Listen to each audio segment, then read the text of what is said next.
opinion. 11. Friends don't lie. Stop it! You're freaking her out! She's freaking me out! The upside down. Do you understand what he's talking about? No. I found the chocolate bunny! Oh God, please tell me it's not the kid. I need to die! Mornings are for coffee and contemplation. Holy shit. Welcome back. My name is Chris. I'm Andy. And I'm Steve. And this is Streaming Things. Streaming Things. I'm going to start singing it like that on every opening. Streaming Things. But I'm going to do it in a different genre every time. Oh, I look forward to this bit that we will definitely remember in 2 weeks' time. It's definitely happening. Jot it down and look for it. Don't do that. It's never going to happen again.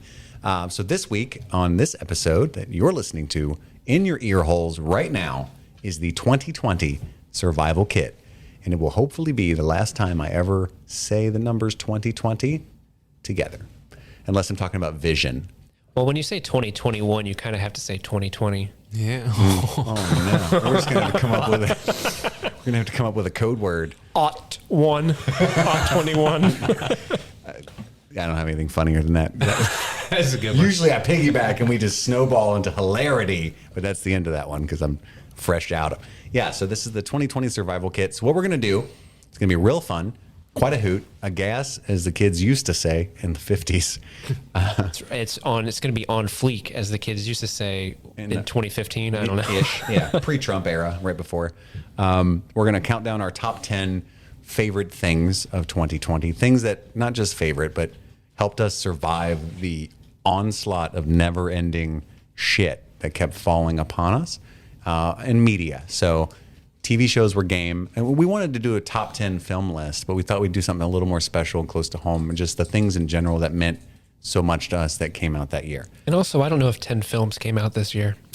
No, they definitely did. It's just... That's true. It didn't strike us the same way. So I want to talk a little bit about... So, okay, rules, though. So TV shows are game.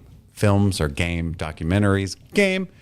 Games... Game. I see what you did there. Even music, if it touched you in a certain way. So all of those things are ripe. I don't know if that was a good word. Ripe for the pickings. Yeah, Ripe for the picking. There you go. Yeah. I just stopped at ripe, though, and it sounded weirder. They are ripe. All of those things are ripe. Future reference, if you end it on ripe, shit gets a little weird. Yeah. For people just now listening to the show, welcome. We're trying something new, some kind of interim content, if you will. We were born to Stranger Things. That is what we do best, and that is what most of the people prefer that we stick to. You merely adopted it. You're right. We were born to it.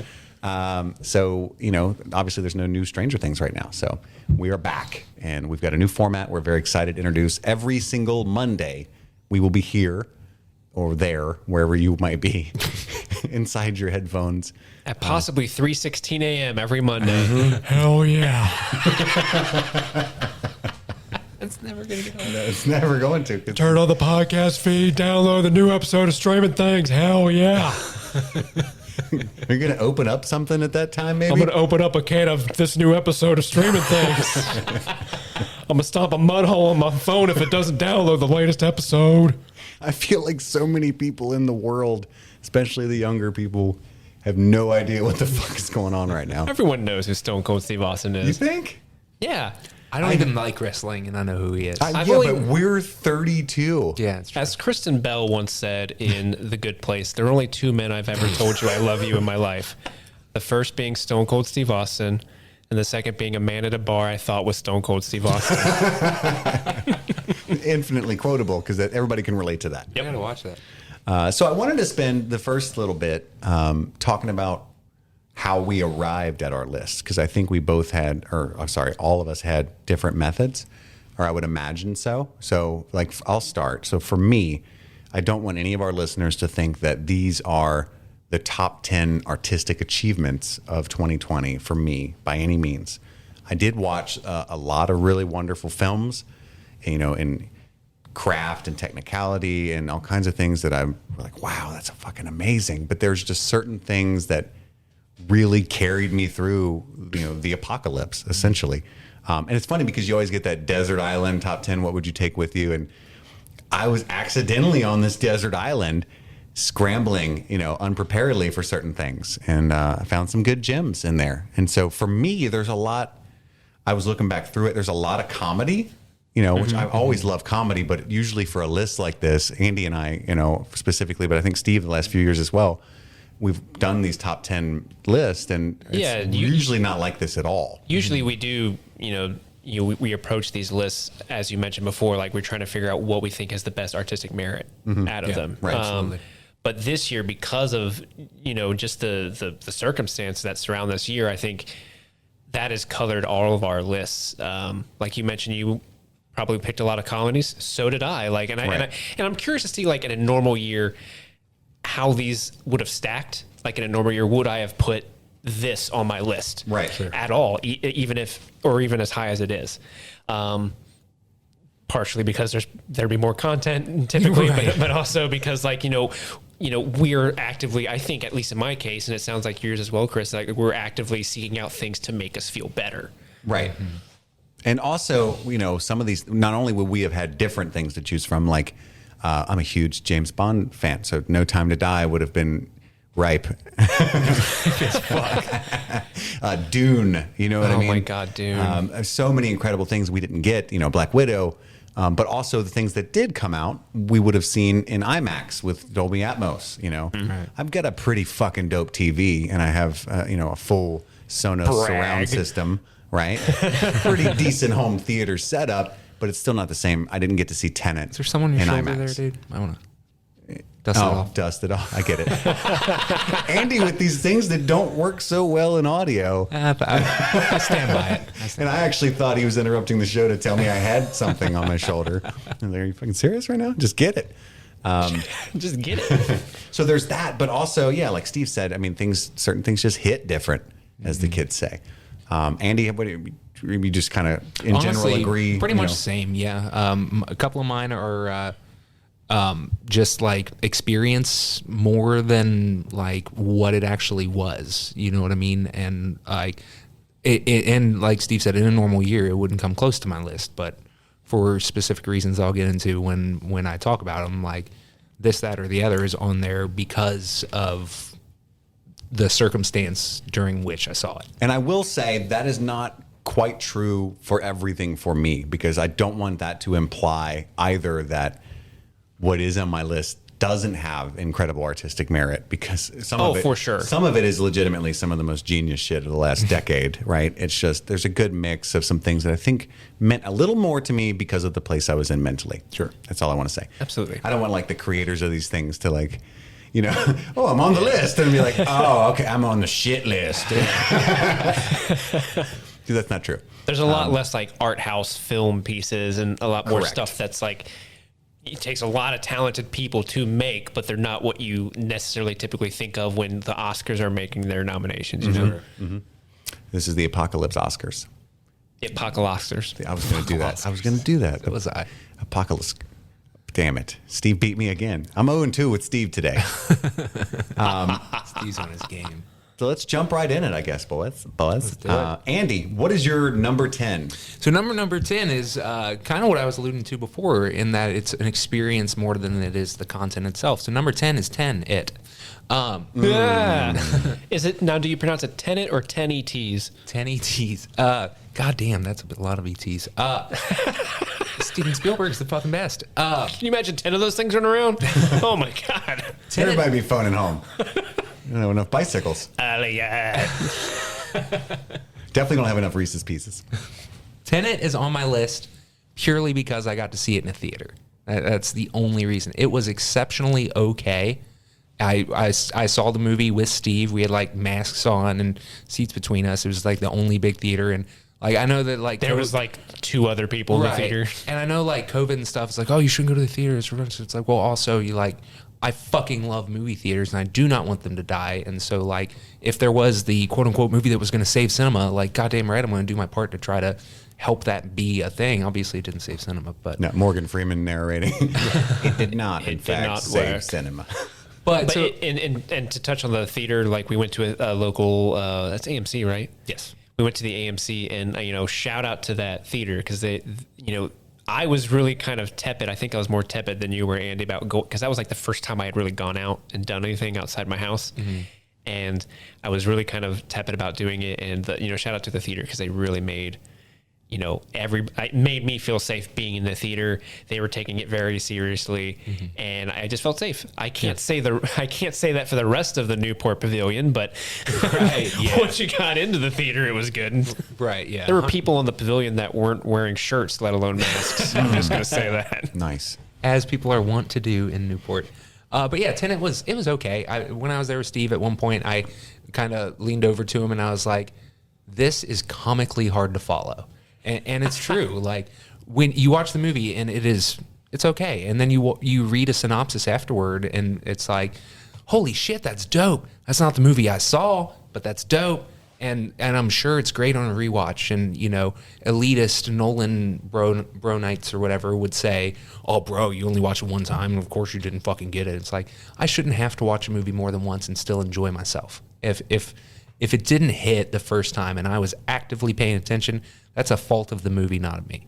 Mm-hmm. And so, it's on my top 10. I love that this list started with your top 10 favoriteest things of the entire year that helped you survive it. And Andy's like, Tenant, meh. Like, what? Dude, in the fucking year that I had to get to go to a movie theater was therapy, And so it's on there just to have gotten to go. And that was a cool experience too, because that movie was the first time I'd been to a movie theater and experienced the are they called D-Box seats? Oh, like the Dolby 3D or I can't remember. It's those seats that like they rumble depending on what's going on in the movie. And I gotta say, like I also am with Andy. I'm not a super big fan of Tenant overall. It's a good movie, and I definitely think people should see it because it is worth seeing. Mm-hmm. But man, there are certain scenes when that seat's rumbling. It's pretty immersive. It hits different. Yeah. It gets your heart rate going, and you're just like, oh my god, I can't hear what anyone's saying, but I feel it. Yeah, the audio was fucking terrible in that. So Tenant. Yeah, Tenant. All right, number 10. Steve. So my number 10 may be the most controversial thing. Okay. But I stand by my choice. Okay. And that is a little docuseries called Tiger King. Oh, wow. That was last year. Yeah, man. That feels like a lifetime. It was 2020. That was one of the first cultural phenomenons to hit at the beginning of the pandemic. So everyone had just started quarantining, and then this catastrophe just lands on our feet, this train wreck that you cannot look away from. And I'm never going to financially recover from this. This I love the series because it's just a really well done documentary. I mean, you can argue what was the message of it. Right. There's a lot of moral ambiguity. Are they glorifying these people? I personally don't think they are. I think everyone in that show is a villain, and the show paints them as such. Mm-hmm. But it's just well made. And part of the reason why I like it and I gravitate towards it is the supposed story, if this is as true as they made it sound, it's just the creators of the documentary just stumbled ass backwards into the best story. Because it opens up with them we're doing a documentary on how people in Florida own large lizards. And then one dude at a lizard convention shows up with a snow leopard in his van, and they're like, "Where'd you get that?" And they're like, "Oh, over there." And that introduced him to the world of large cat people. And then through interviewing those people, they run into Joe Exotic, which runs into what the rest of the show is. And while they're hanging out with Joe Exotic, his boyfriend kills himself, and one of his workers gets their arm ripped off, and he runs for office, and he tries to kill Carol Baskin, who might have killed her husband. We don't know. It's just this. Oh, we know. This goddamn Carol Baskins. It was just the most insane train wreck that you knew was awful the entire time you're watching it. I mean, it's not awfully made. It's expertly made. It's expertly crafted. But the people and what they're doing is just such a train wreck, and it's awful. But you can't stop looking at it because it's fascinating as all get out. I'm actually really glad you included that because I have on my little notes to the side of like honorable mentions, blah, blah, blah, blah, to make sure that we touch upon. I put no Tiger King ? Because I was going to talk about, holy shit, this happened in 2020 and it's not even on our list. And that but it is. It is. It made my number 10. And that's the most honest thing because that was a huge part of my early 2020.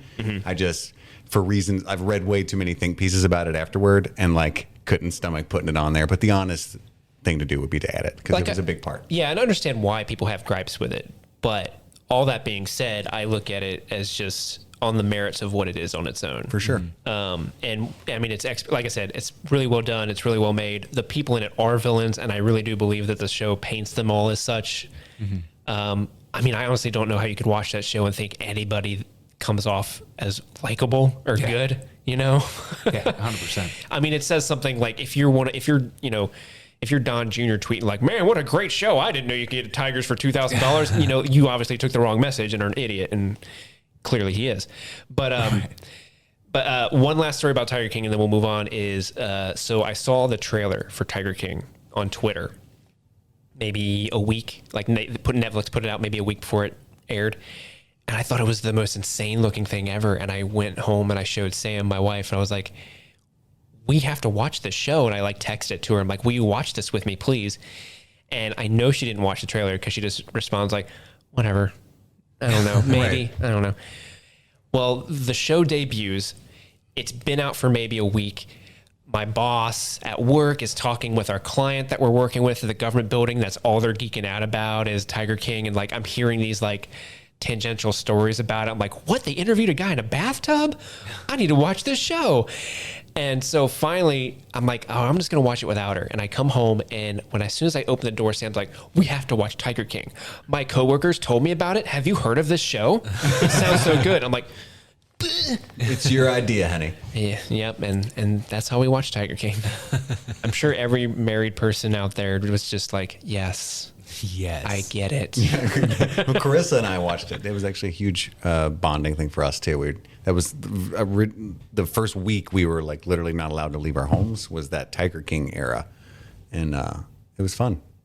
I still can't believe that was last year. Yeah. Dude, that was like April. Yeah. That wasn't even a full year ago. Yeah, definitely not. My number 10 was Borat subsequent movie film. Ooh, nice. Borat II. I got a lot of good chuckles out of it, right, as the dumb answer. But it was actually politically really important at the time. You know, everything's gearing up, you know, the whole left versus right insane asylum that we find ourselves in America these days.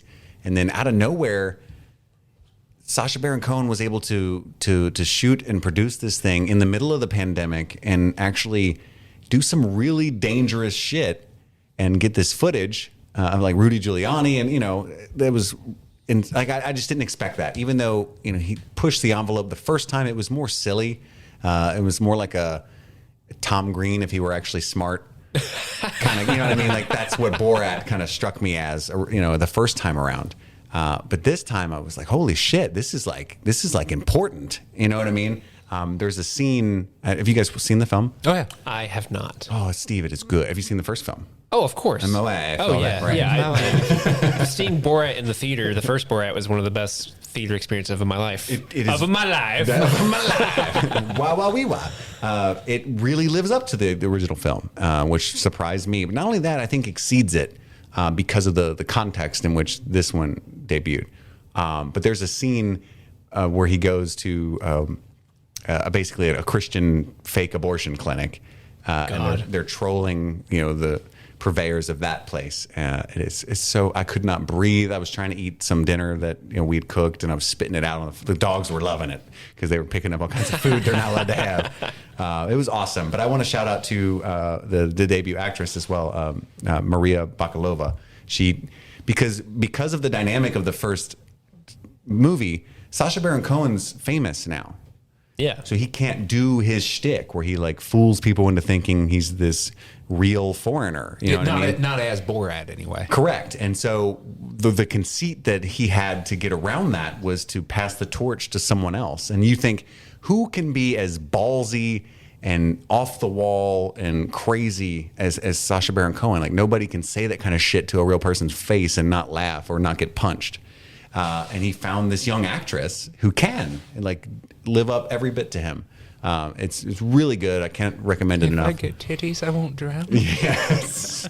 Steve doesn't understand that reference, but it's so funny, so good. So that's my number 10 is Borat subsequent movie film. It's a solid one. That should have been on my list, probably. Andy, your number 9.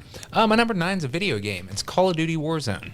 Never heard of it. Which also dropped pretty early on the pandemic. Honestly, like it's Call of Duty. Of course, it's going to be a success. It's a runaway the best success that Activision has ever had for Call of Duty because of just the timing of it coming out.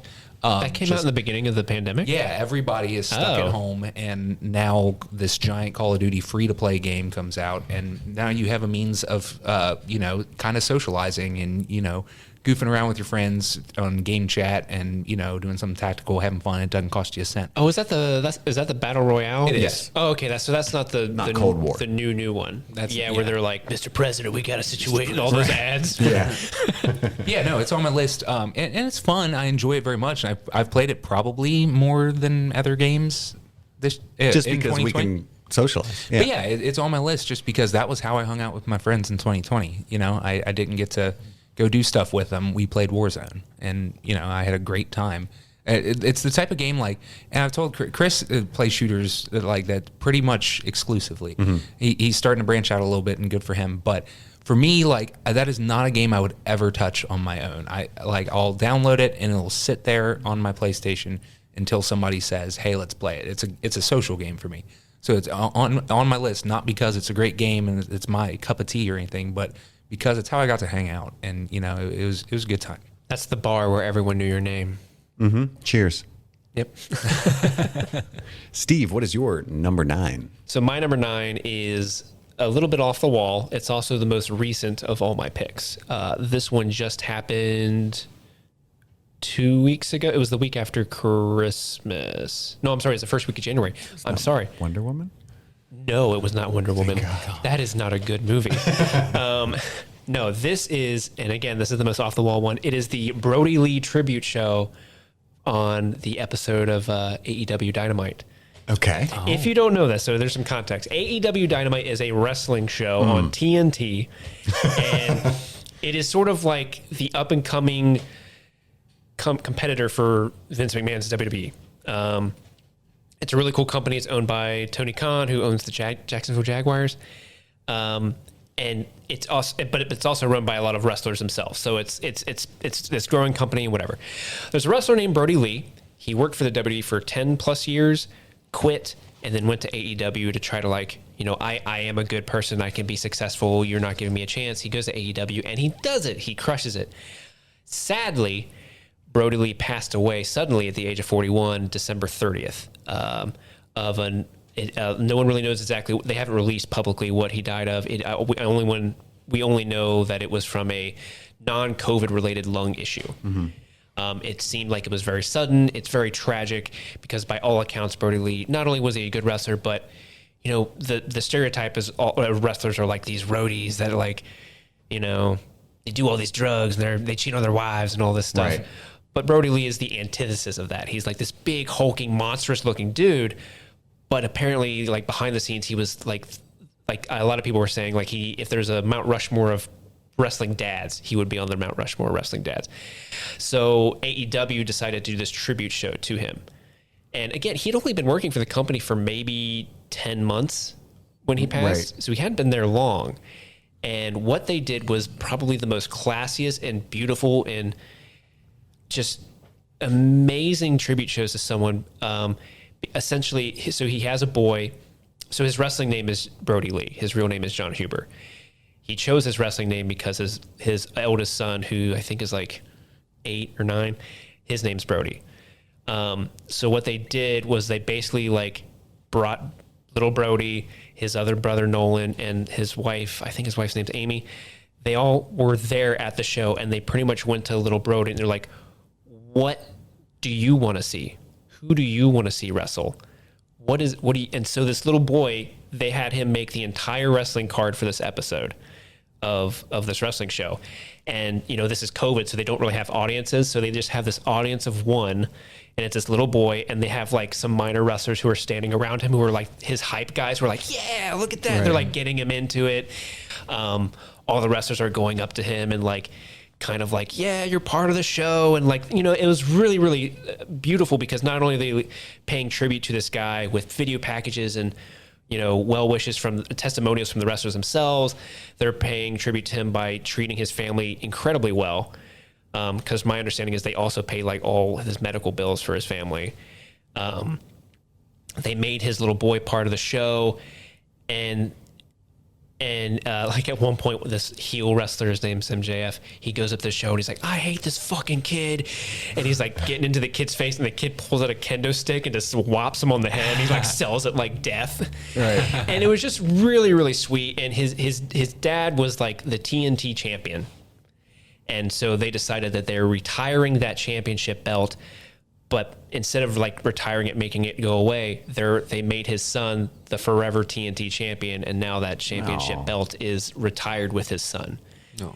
And like it was just a really cool thing to see like all these people who are paying tribute to this man, but also like making what was so important to his real life part of the show. And it was just really sweet. And I really encourage people, even if you have an inkling of interest in wrestling, to seek just clips of that out, and you can just see the emotion and beauty behind it. It's great. That's awesome. My only pro wrestling thing I will have, I promise. That's awesome. No, that's much you want, Stu. What was that called again? So the show is AEW Dynamite, but if you go on YouTube and search AEW Dynamite Brody Lee Tribute Show, you'll find a bunch of clips. Brody Lee Tribute Show. Wonderful. My number 9 is nowhere near as epic as that, or storied, I would say. They use the word storied in wrestling a lot, as I recall, don't they? Well, that was a storied thing I just went through. Holy shit. For sure. A lot of context. No, and much needed. So my number 9 is the movie Underwater. Okay. Did you guys even see that Stu? film? I did see that. What did you... Now, let me say what I think. Obviously, I loved it. So the first time I watched it, very happy, right? I was like, holy shit, this is like obviously an Alien knockoff, right? What if you could see like the studio pitch in it where what if Alien but underwater? We call it Underwater, right? Like, or at least that's how I imagine it went. Underwater, no one can hear you scream. Right. And so you think, oh, it's some schlock. This is going to be fun. It's even got TJ Miller. Like, nobody likes him anymore. It's not cool to like him anymore, but he does what he does really well. Let's not lie. Entertaining. That's what you expect.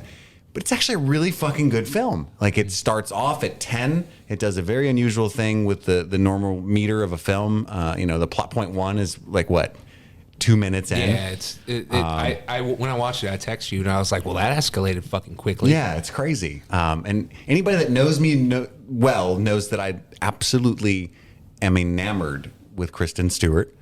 It's a thing. I can't. It's just, I don't know why. It just is. She's a phenomenal actress. She's beautiful. And if you watch her in interviews, she seems extremely grounded, very concerned with aspects of humanity that you might not think, given her celebrity. I'm really enamored with her. Everybody knows it. In fact, one time Andy came over and we're trying to find something to watch, and I have Apple TV. And so you can see everything that I've watched recently as well in my watch list of things that I've, put in the queue to watch soon. And we're going through, and it's like Underwater, something else, The Runaways with Kristen Stewart, Personal Shopper with Kristen Stewart, Seaberg and he's like looking at me, and I'm like, I went on a run. There's some good ones. Mind your fucking business. What are we going to watch? Anyway, so I just love that film. I think she's incredible. Vincent Cassel's incredible. It was directed by William Eubank and written by Brian Duffield. So just want to throw that out there. If you haven't seen it because you think you know what it is, check it out. It's got like a 46% on Rotten Tomatoes or something. Mm-hmm. It's better than that, for sure. Bullshit. 96. Yeah, I would say it's better than 46%. Mm-hmm. But I've watched it like 3 times in 2020, so I just thought that was worth throwing out there. Yeah, it's definitely worth watching because it's definitely does take a lot of inspiration, like you said, from Alien. But I think, utilizing the underwater, they do it really well of making the underwater seem claustrophobic, especially I feel like towards the beginning half of the movie. For sure. Yeah. And it fucking goes, man. You're right. Like, that you've probably seen the trailer where she's like brushing her teeth and then the water just fucking comes out. That's like the first minute of the movie. starts. And I wasn't expecting that when I And sat I down don't to watch watch it. trailers, so I was like, under. Oh shit, we're underwater already. Oh. So, Andy, what was your number 8? My number 8 was Palm Springs, the Hulu original film. Andy Samberg and the mom from How I Met Your Mother, who's Kristen Milioti? Milioti. Is that how it's pronounced? I have no idea. Milioti? Dude, I am a sucker for time loop movies. Time It's its loop own genre now. media in general. I have watched Edge of Tomorrow more times than I care to admit. I love that movie. It's a great movie. It's a movie. really, Solid really, flick. really good movie, dude. They dropped the ball marketing it, and the whole Live, Die, Repeat is probably what it should have been called. But anyway, it doesn't matter. It's a great movie. I'm talking about Edge of Tomorrow. Palm Springs is very good. I'm switching it. Palm Springs is super duper good. It's delightful. It's fun. It's lighthearted. It deals with the whole conceit of a time loop in fun and interesting ways. And yeah, it's one of the. I think that might be. Yeah, that's my last movie on my list. So the pickings were slim, but like of the 2 movies I saw, it was way better than Tenant. I'll give it that. Which was also on my list. Awesome. That's Palm Springs, available on Hulu. Steve, your number 8. My number 8 is technically season 2, but I'm also including season 1 of Harley Quinn. Fuck yeah. Oh man, The animated show. I believe it debuted on the DC streaming platform, whatever they called that. Was it just DC? I wasn't privy to it prior to HBO Max. It's not a thing anymore. Now Right. everything that's basically transferred to HBO Max. So that's where you can watch Harley Quinn. So season 2 came out this year. Season 1 came out like November of 2019. And then season 2 came out like April of 2020. It was like a really quick turnaround between seasons. But it's a great show. It's animated. It's hyper violent. They curse a lot, but like I feel like if you like the first episode of season 1 is like the most violent, and I think they kind of get that out of the way just to be like, okay, this is a they kind of establish it's all cartoon. It's all a cartoon. Look at all the shit that's going on, and then it kind of tapers off and becomes more palatable. But that show is so well written. It makes Harley Quinn and Poison Ivy such. I love that relationship between those 2 characters. Oh, dude, me too. Played by Cuoco. I can never pronounce the name. Kaylee Cuoco. Kaylee Cuoco and Lake Bell. Lake Bell as Poison Ivy is inject that into my fucking veins, Dude, she man. nails that. She's so funny. It has such a great cast. So like Lake Bell is Poison Ivy. Kaylee Cuoco is Harley Quinn, who really does a great way of taking such an established and iconic character that's, played by other actresses. When people think of Harley Quinn, they immediately think of either Margot Robbie from the live action movies, or I cannot remember her name, but from the animated Batman. I don't. Who kind of invented like, hey, Puddin', that way of talking. Mm-hmm. I wish I Definitely could remember her invented name. it. I mean, that is the first iteration of Harley Quinn. Yeah. But also, I mean, Alan Tudyk is in the show.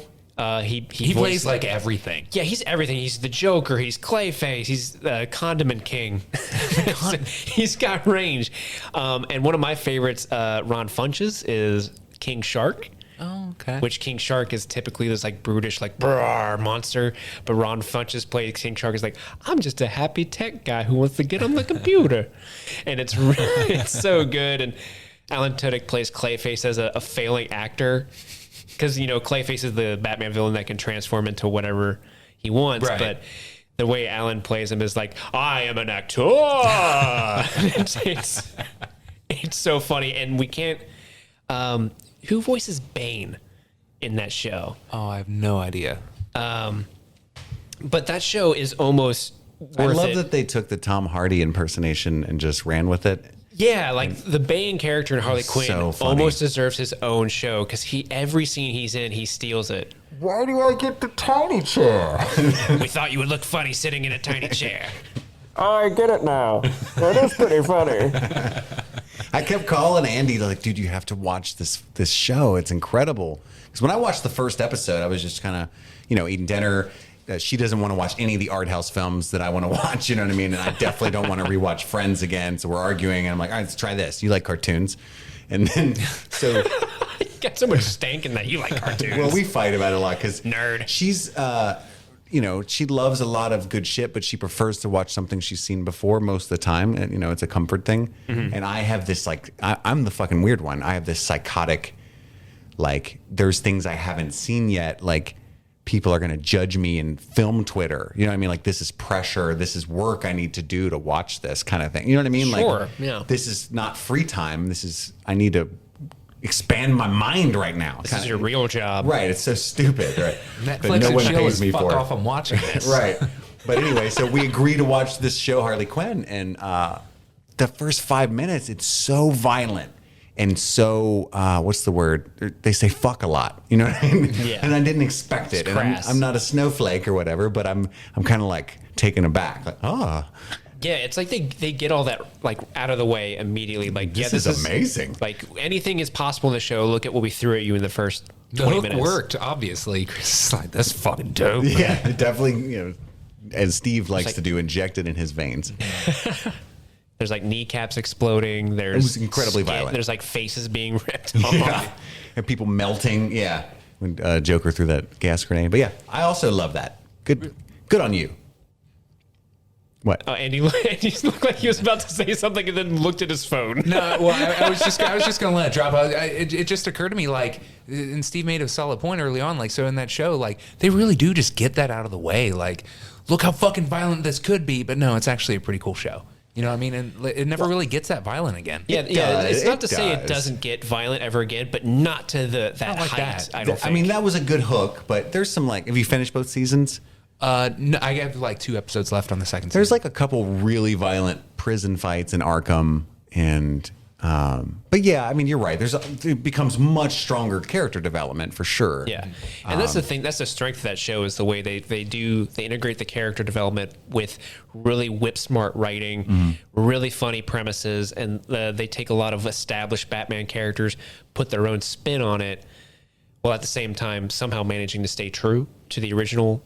And it also has one of the best gags on nerd culture. I forget which episode it is, but it's the episode that starts with 2, I assume incel guys sitting on their couch. That was awesome. The one guy's wearing a release the Snyder cut and the worst Jedi shirt, and the one guy's all these feminine rights TV show. I don't want to watch this Harley Quinn bullshit. And as he keeps talking, it's clearly evidence that he's already watched the entire show. Yeah. He's actually, it's pretty badass. It's really good. I want to send a clip of that to Brad, a friend of mine who insists on texting me about how much he hates The Last Jedi every day still. But that's you, Brad. How does that feel? My number 8 was a show, Amazon original, I believe. Should have done my research. I'm 99% sure.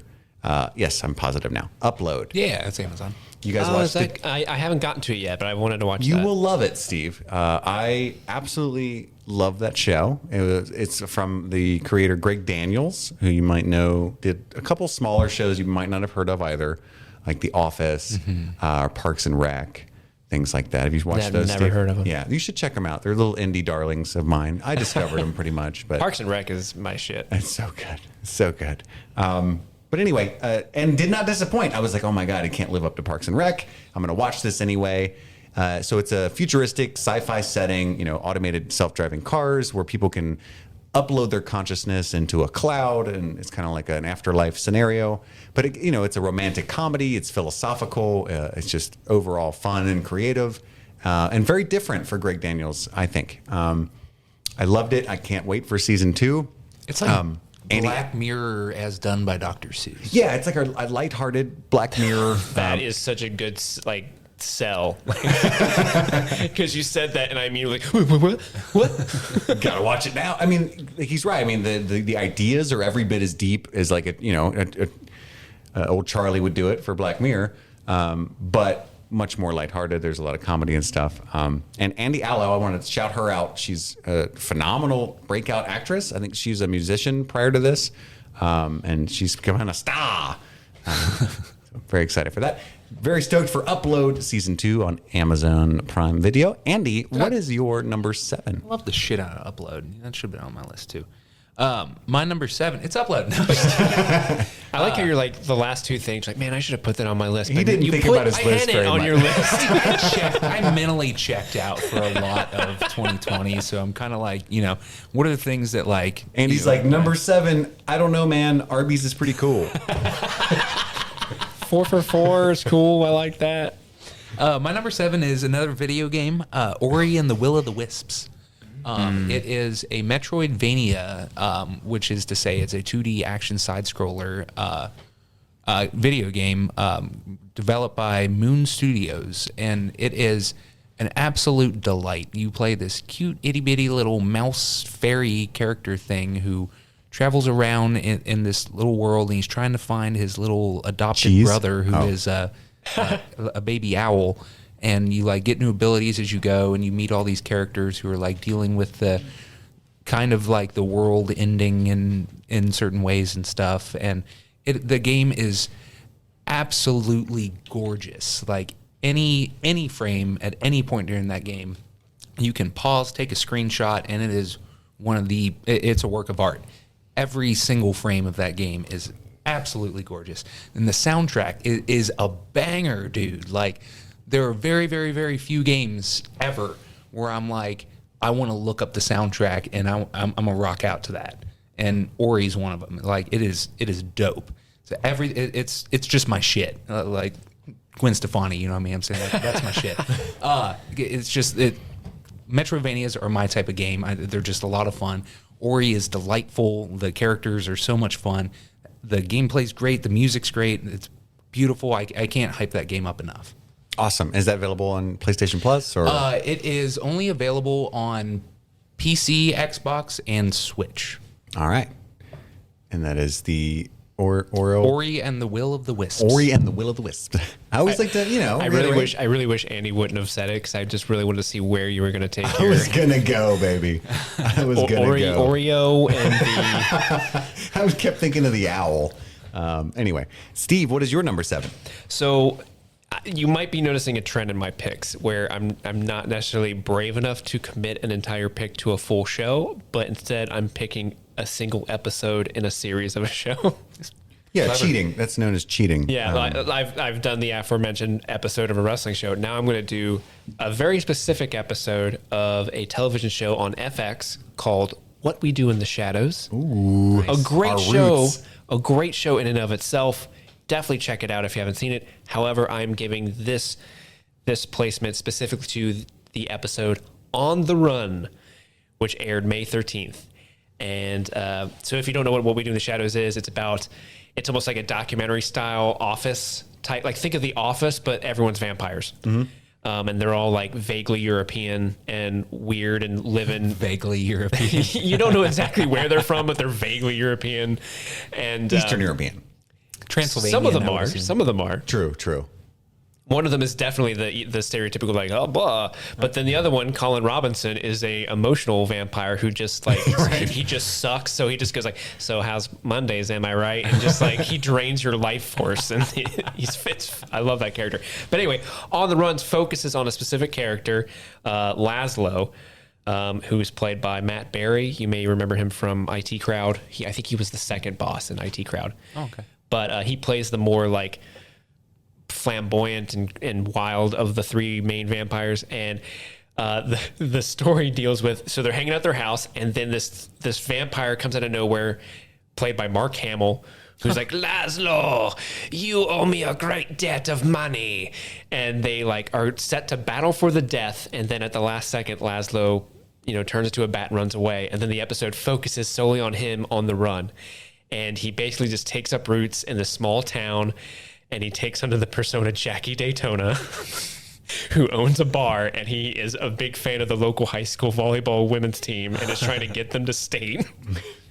It's just a really absurd, silly episode, but it's so goddamn funny because there's this running bit where he's like, I may look like a very terrible vampire, but with my disguise, I'll fit right in with these humans. And he just puts a toothpick in his mouth. And he's like, there you go. Now I'm Jackie Daytona. And then later in the episode, Mark Hamill like wanders into his bar. Can't recognize him. And there's like this tense moment of like, I'm here for you, to give me a beer. And he's like, oh, hello, stranger. One of my favorite jokes is like the waitress that works for him is like, Jackie, you say you're from Arizona, but you talk all European like. He's like, that's how we talk in Arizona. It's an amazing show, but seriously, the show on the episode On the Run is one of my favorite episodes of content ever. I love that show. I know. I absolutely cannot stand myself for not finishing that show yet. I watched the pilot, and I love that movie. Yeah. I watched the movie like 5 times. Anyway, Chris and I watched the pilot together at one point. We're like, this is awesome. We need to watch this. And then we ate did. Greek, as I recall. Hummus and gyros and gyros, and never watched it again. Yeah, definitely check out the movie too. That's based off. It's a Taika Waititi film from a couple years ago. It's Stu's namesake. So good.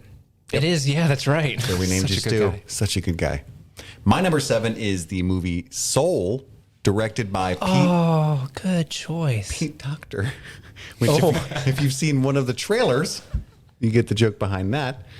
Written and directed by Pete Docter, rather. Starring Jamie Foxx, Tina Fey. And I know there's some problematic issues, but Soul hit me. So if you listen to last week's episode, I bitched about my quote-unquote career. It's a job. It's not a career, right? I bitched about that because I have the privilege to do so. And Soul just struck me at a time in my life. I was sitting next to my son and my fiance, and I'm watching this movie about how you are so much more than your job, and the things that spark you are not your purpose in life. And it just crushed me. You know what I mean? Every now and then, like, something will just hit you at exactly the right time. And you don't know if it's because it's a genius work of art, or it just hits you in the right moment, or some weird,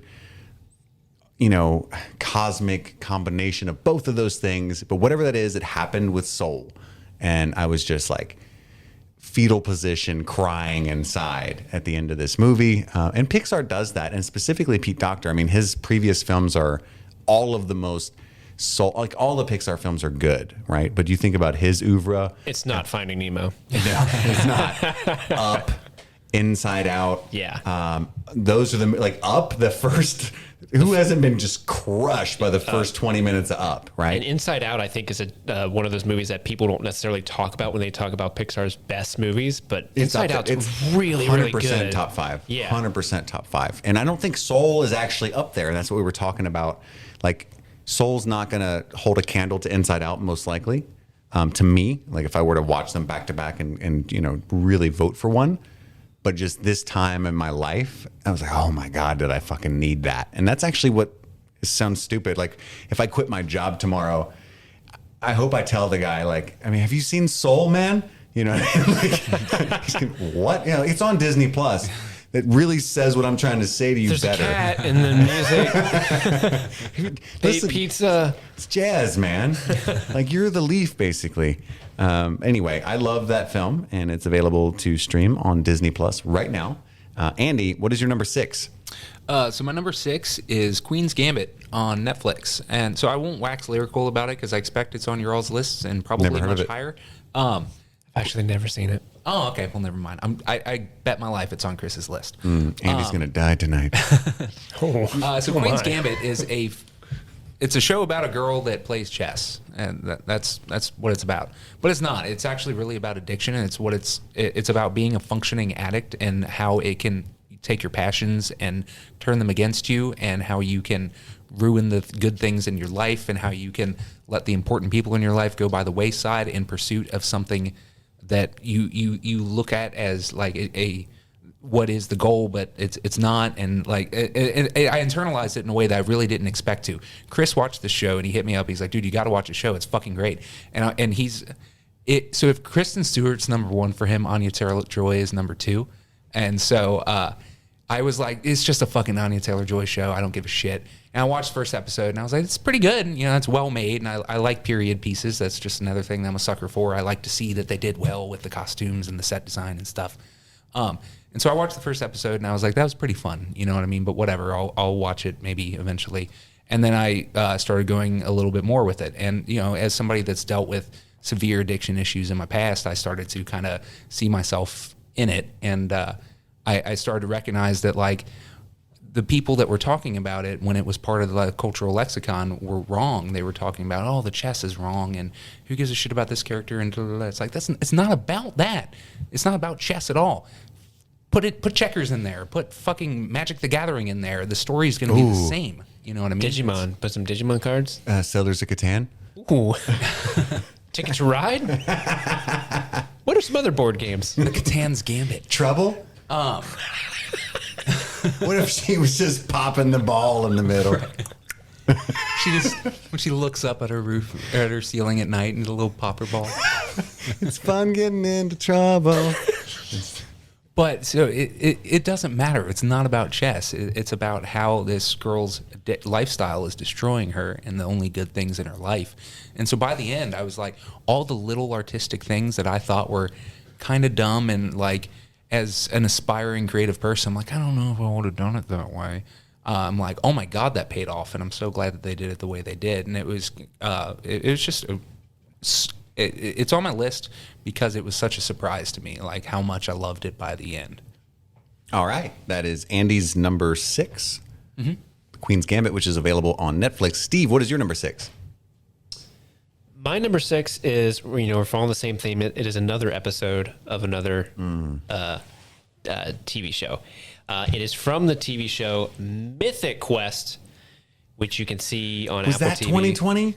It was. I should have totally put fucking Mythic Quest on there. That was a really good show. Well, I don't know if it does necessarily debuted in 2020, but this episode specifically aired on February 7th. The quarantine episode? No. Really? No. This episode is titled Dark Quiet Death. Oh, 100%. Nice. So if you haven't seen Mythic Quest, it's about basically a video production company that, and how do you pronounce his name? Rob McElhaney? Is that how you pronounce it? Sure. McElhaney. McElhaney. He's one of the Always Sunny guys. He's like the head of this production company or video game company, and it's just their antics in between. And it's, that's basically what it is. And then episode 5, which is what a dark quiet death is episode 5. I honestly, when I first queued up this episode, I thought I was watching the wrong show. It's crazy. It's not just a bottle episode. It's like, wait, what? Yeah, it's so like you have 4 episodes with these characters in this setting, and then all of a sudden, what's his name? Jake Johnson is like the main Spider-Man character. He's it's a completely separate story. I mean, not to spoil. I don't know how much of a spoiler it is, but I'm just warning the audience. Like, if you're way late on that, maybe pause because it's a thing. But yeah, go on. True. So like maybe fast forward like 3 minutes or so. But yeah, like in the middle of the season, you get this episode with completely different characters in a completely different setting, telling a completely different story for the most part. I mean, there are general shared themes, but right. And this is a comedy. Overall, the show is a silly comedy about video games. But this episode, which follows a young couple who meet each other at a video game store, they decide that they also want to be video game creators. They decide to partner up. Create a company themselves, make these video games that are like about dark. There's like a darkness to them, and they eventually get together. There's a romantic relationship. They get married, and it kind of follows them over the course of several years of them starting their company, gaining success, and then what eventually happens with their relationship afterwards. And it is such a powerful, story. It's so well acted. It's so well written.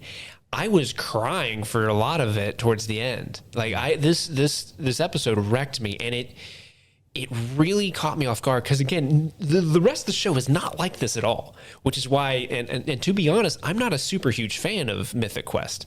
I like it just fine, but this episode randomly in the middle of everything else is like fucking Oscar worthy in my opinion. It's so amazing. And the reason I did the spoiler warning thing, I think it's unique in that it's a bottle episode, right? But they did it backwards. Like typically you would find some sort of thread to a past moment and then later show the past moment. But they did it where like it's just boom out of nowhere and then showed how it connects to the future toward the end of the season. Mm-hmm. Do you know what I mean?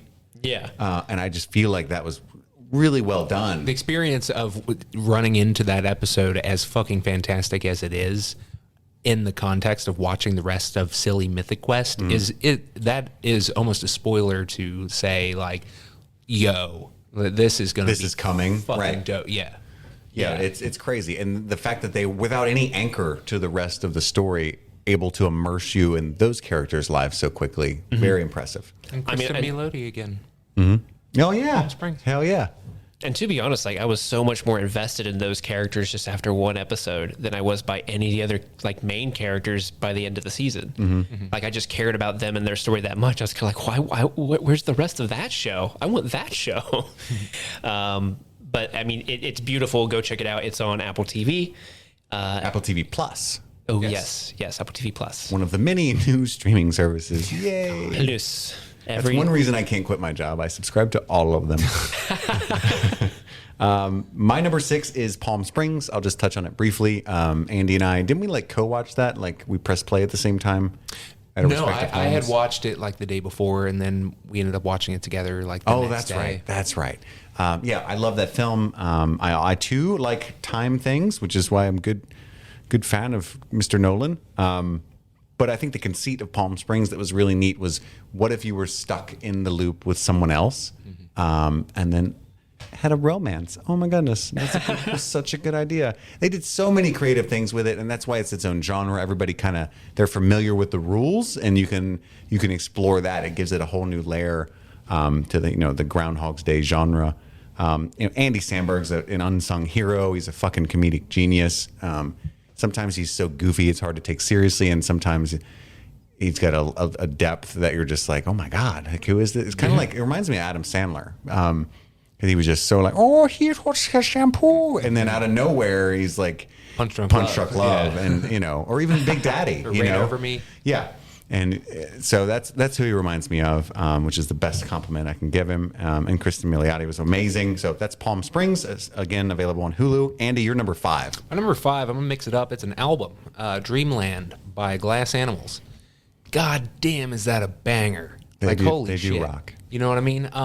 It's on there. Honestly, it's just on there because I listened to it on repeat for half of 2020. You were in the top 1% of Glass Animals listeners. I was indeed. My Spotify in review what gave me top 1%, and I actually stopped using Spotify with 5 months left to go in 2020. I would have been in the 0.01%. You know what I'm saying? So yeah, that album just every single track on there is a banger. If you haven't heard it, go out and listen to it. Tangerine is great. Go listen to Tokyo Drifting or something. It has something for everybody in there. Their style, they, by virtue of being their own EDM, but alternative pop, hip hop, rock, they're everything. Go listen to the album. It's fucking great. It is dynamic for sure. That's the Glass Animals. The album is Dreamland. Steve, you're number 5. Number 5 is a little show you may have heard of. This time, I swear it's a whole series. Are you sure, Steve? I'm sure. I'm not calling it a single episode, but it's a whole entire season, and that is of a small show. You may have heard of it, called The Mandalorian. Ooh, season never 2 heard of it. Is that good? On Disney Plus. It is good. Disney Plus. Disney Plus. Ew, I don't like it. No, it's great. I mean, if you've seen Mandalorian season 1, I feel like this takes what worked in season 1, expands upon it. It's a much more consistent season compared to season 1. I don't know. Have you guys seen both? Absolutely. Yep. I enjoyed the first season, but I thought it was uneven. There were episodes that were great, followed by episodes that were dog shit.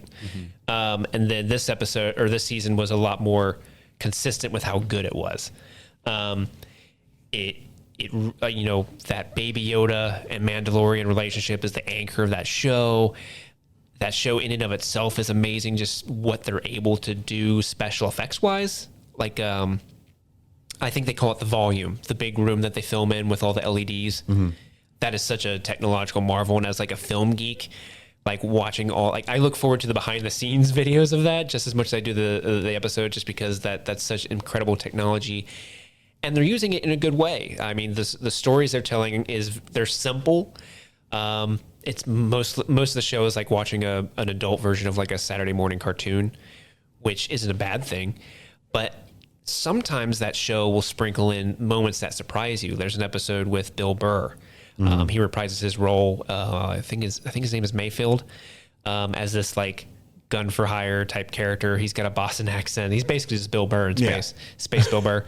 And he has the best scene in this whole season. It's him and the Mandalorian and the Imperial officer sitting at a table, and it's this really tense, almost Tarantino. Ooh, we did it. We at the same both time. know who that is. It's this very like tense Tarantino type standoff, discussion, and It's just amazing that you could have like a silly action scene like 5 minutes before, and then a really like, oh my God, how are they going to get out of this suspenseful moment? And I love Star Wars. It's no secret. I'm a huge Star Wars nerd. So seeing Star Wars live and breathe is always happened to me. And one final thing about it is Dave Filoni. He's one of the showrunners. Dave Filoni and Jon Favreau are the two. I've been fairly critical of Dave Filoni in the past. Like He was in charge of the animated show, right? Yeah, he was the head of Clone Wars. Mm-hmm.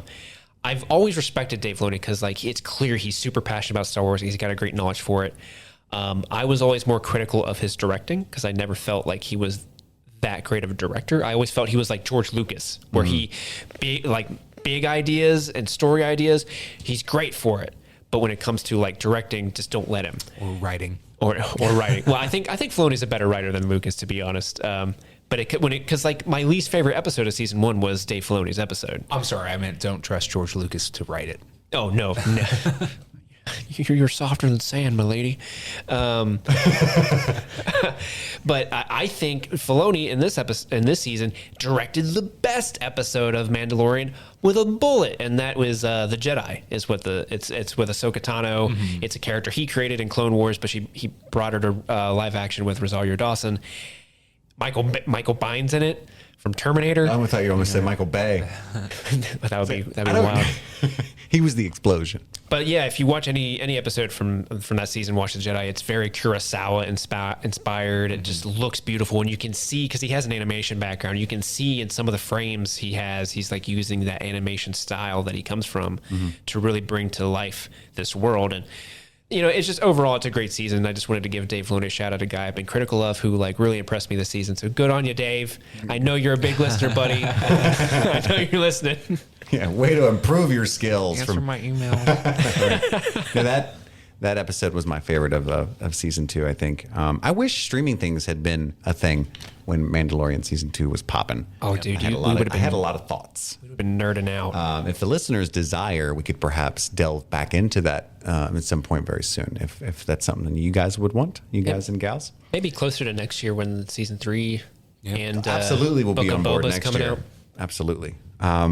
My number 5 is a video game called Cyberpunk 2077. Ooh, maybe that's the most controversial pick. Yeah, probably so. So look, I know Steve lit up. there was a lot of I like drama. there was a lot of drama, as some folk would say, surrounding the release of this game. It was much anticipated and kind of dropped the ball for sure. Very buggy. So I was blessed enough to have a PlayStation 5 when this game came out.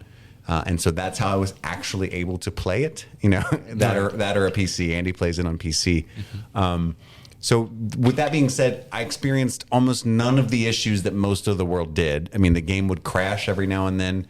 But if you ever played Skyrim or any giant open world game when it first comes out, there's tons of bugs because there's like, trillions of lines of code. Like there's so much little shit that can go wrong. Yeah, they're really well known for Witcher 3. And when Witcher 3 first released, that was really buggy too. Right. And Witcher 3 is my other most favorite game of all time. Oh yeah, that one's great. But I just wanted to say that for anybody who's just read about what's going on or was just extremely disappointed with the game is really amazing. It's got a really good story. Keanu Reeves being all Keanu Reevesy, and it's every time he's in a shot, I'm like, fuck yeah.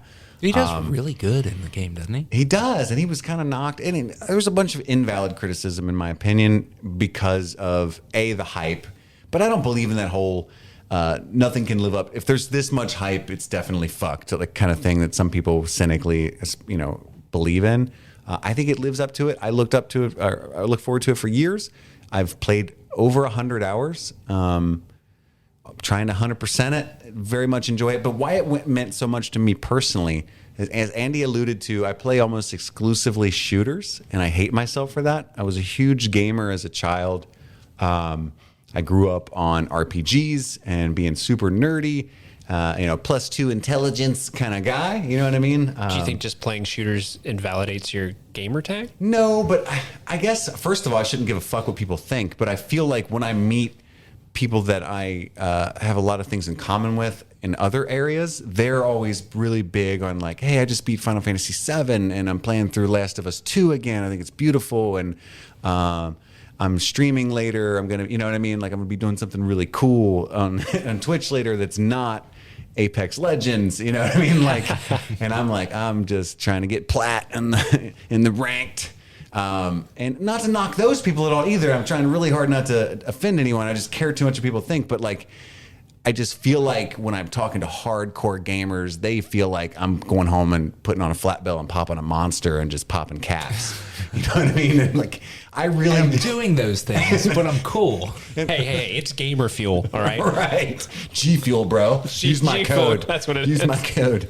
And that's not, I just like hanging out with my friends and I really enjoy shooters. I definitely do. But I can't, something's psychologically been wrong with me where like, it's pathetic, but like when I start to play an adventure game by myself, like I used to for many, many hours, I get like fucking lonely or something, or especially if it's scary. Like I'm like legitimately scared, which you think I would enjoy because it's a horror game, but I'm not enjoying it. I'm like really fucking freaking out about going around this corner.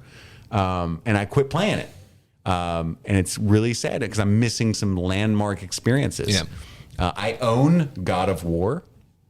Never played it. The most recent one? Yeah, the really good one. Yeah, that one is really, really good. I own Last of Us 1 and 2. I haven't played either of them. I own Horizon Zero Dawn. I never played it. I own the new Star Wars game. Squadrons? No. Jedi Fallen Order? Fallen Order.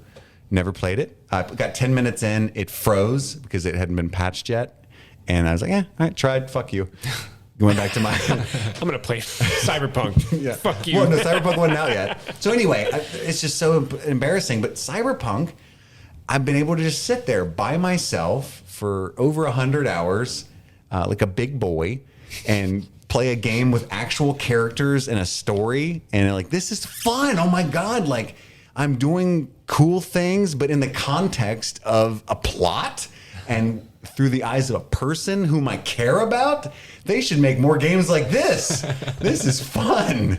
So it kind of took me back to my roots, and I'm excited to play all those other games I've been missing out on and see what comes next. So that's awesome to hear, man. Cyberpunk 2077. Do you remember when you loaned me Shadow of the Colossus? Shadow of the Colossus. I never opened that box, and I had it for 6 months.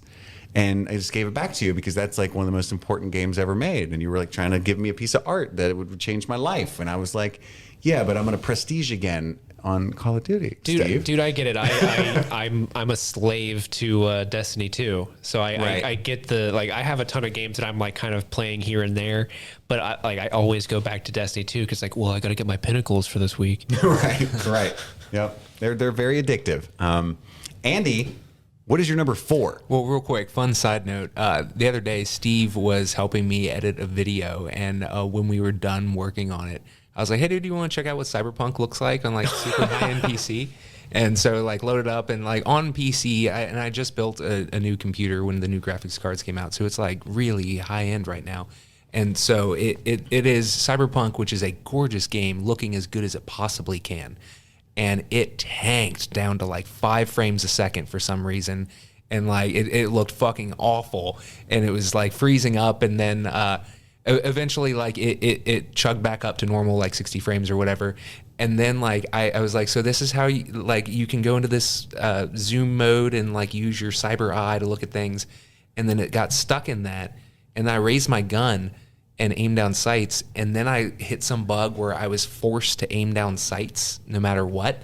So like if I would switch a gun to like a sniper rifle and it would just shoot into the scope, and then like I tried shooting at these people and like it wasn't registering as hits. Like It was like they were pretend people because they were far enough away to where like. So the whole thing just was fun. It was just like Andy showed me 5 minutes of gameplay, and there was like 4 major bugs, like just back to back. It's like, this is not how my experience has gone. I swear to God. Yeah, I feel like I've gotten so lucky because I have experienced none of that except for the occasional crash.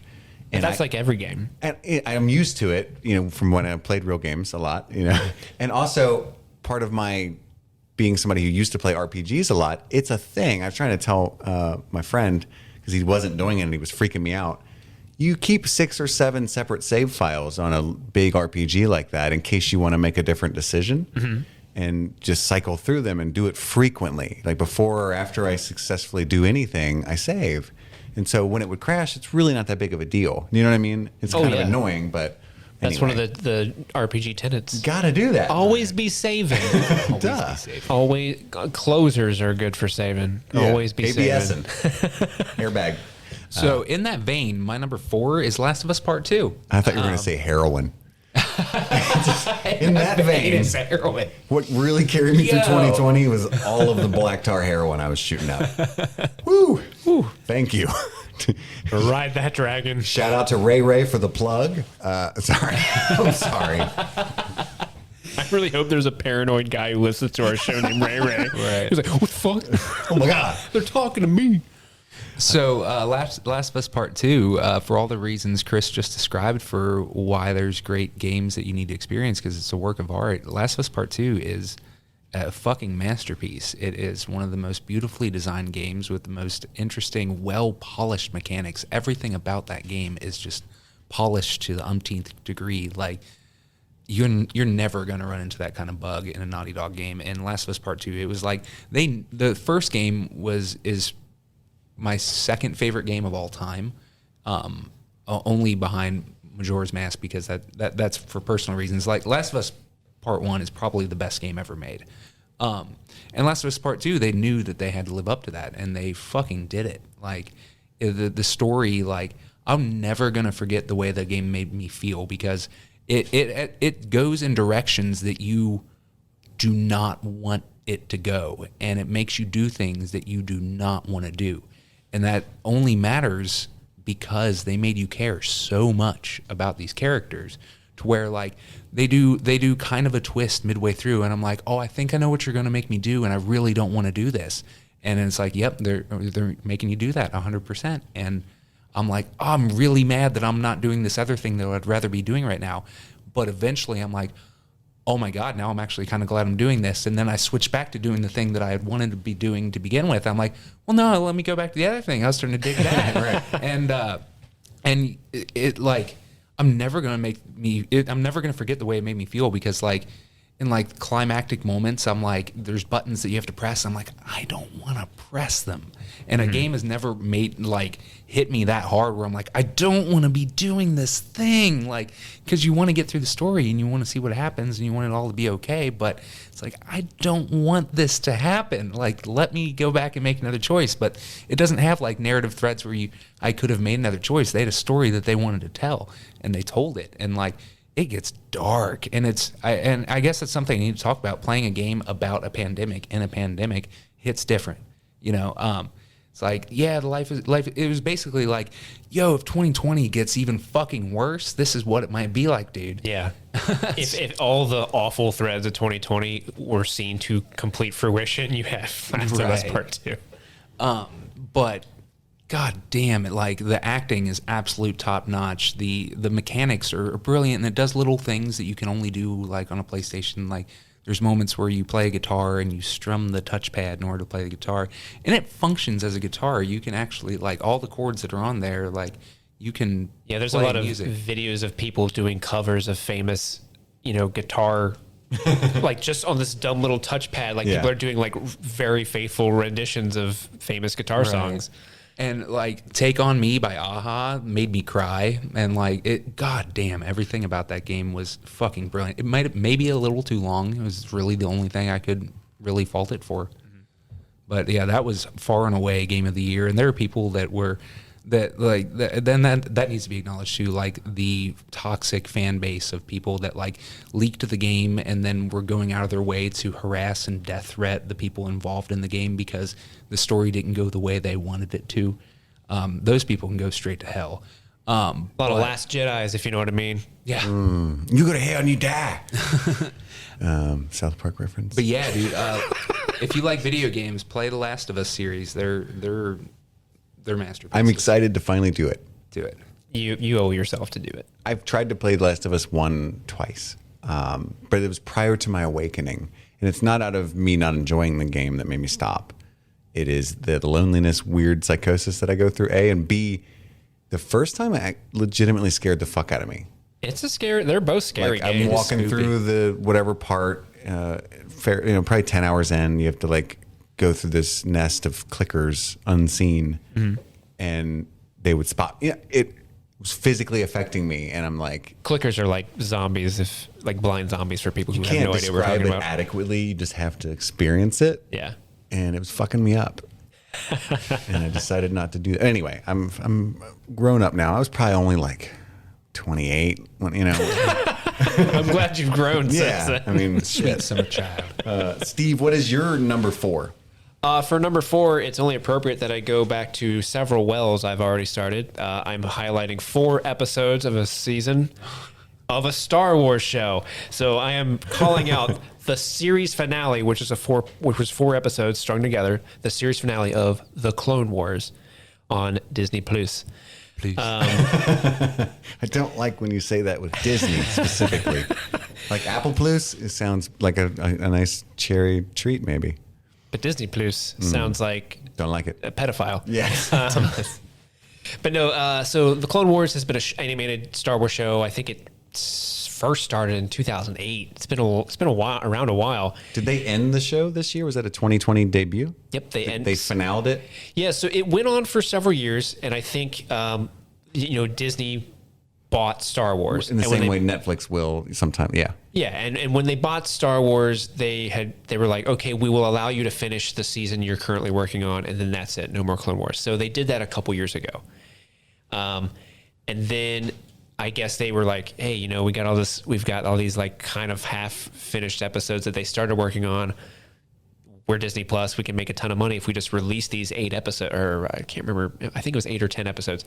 But when you watch the full season, when you watch like all 10 episodes, the first 4 or 6, however many are in the front end, aren't that great. Like the animation is gorgeous. But if you're a Star Wars fan, you'll definitely get something out of them, but I'm not a huge fan of them. The last 4 episodes, however, I think is some of the best Star Wars we've ever gotten. Let me tell you why. So, Chris, Andy, do you like Revenge of the Sith?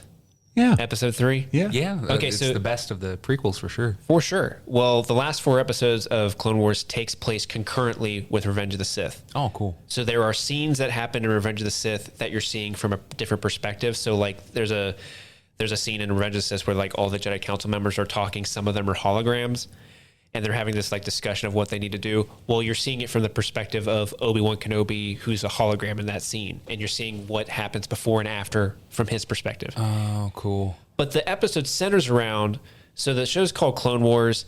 It follows Obi-Wan Kenobi and Anakin Skywalker a lot, but most would argue the main characters of the Clone Wars are A, Ahsoka Tano, who I briefly mentioned before in Mandalorian, and B, the clones themselves. Like the show does a great stride to give character and personality to a ton of clones.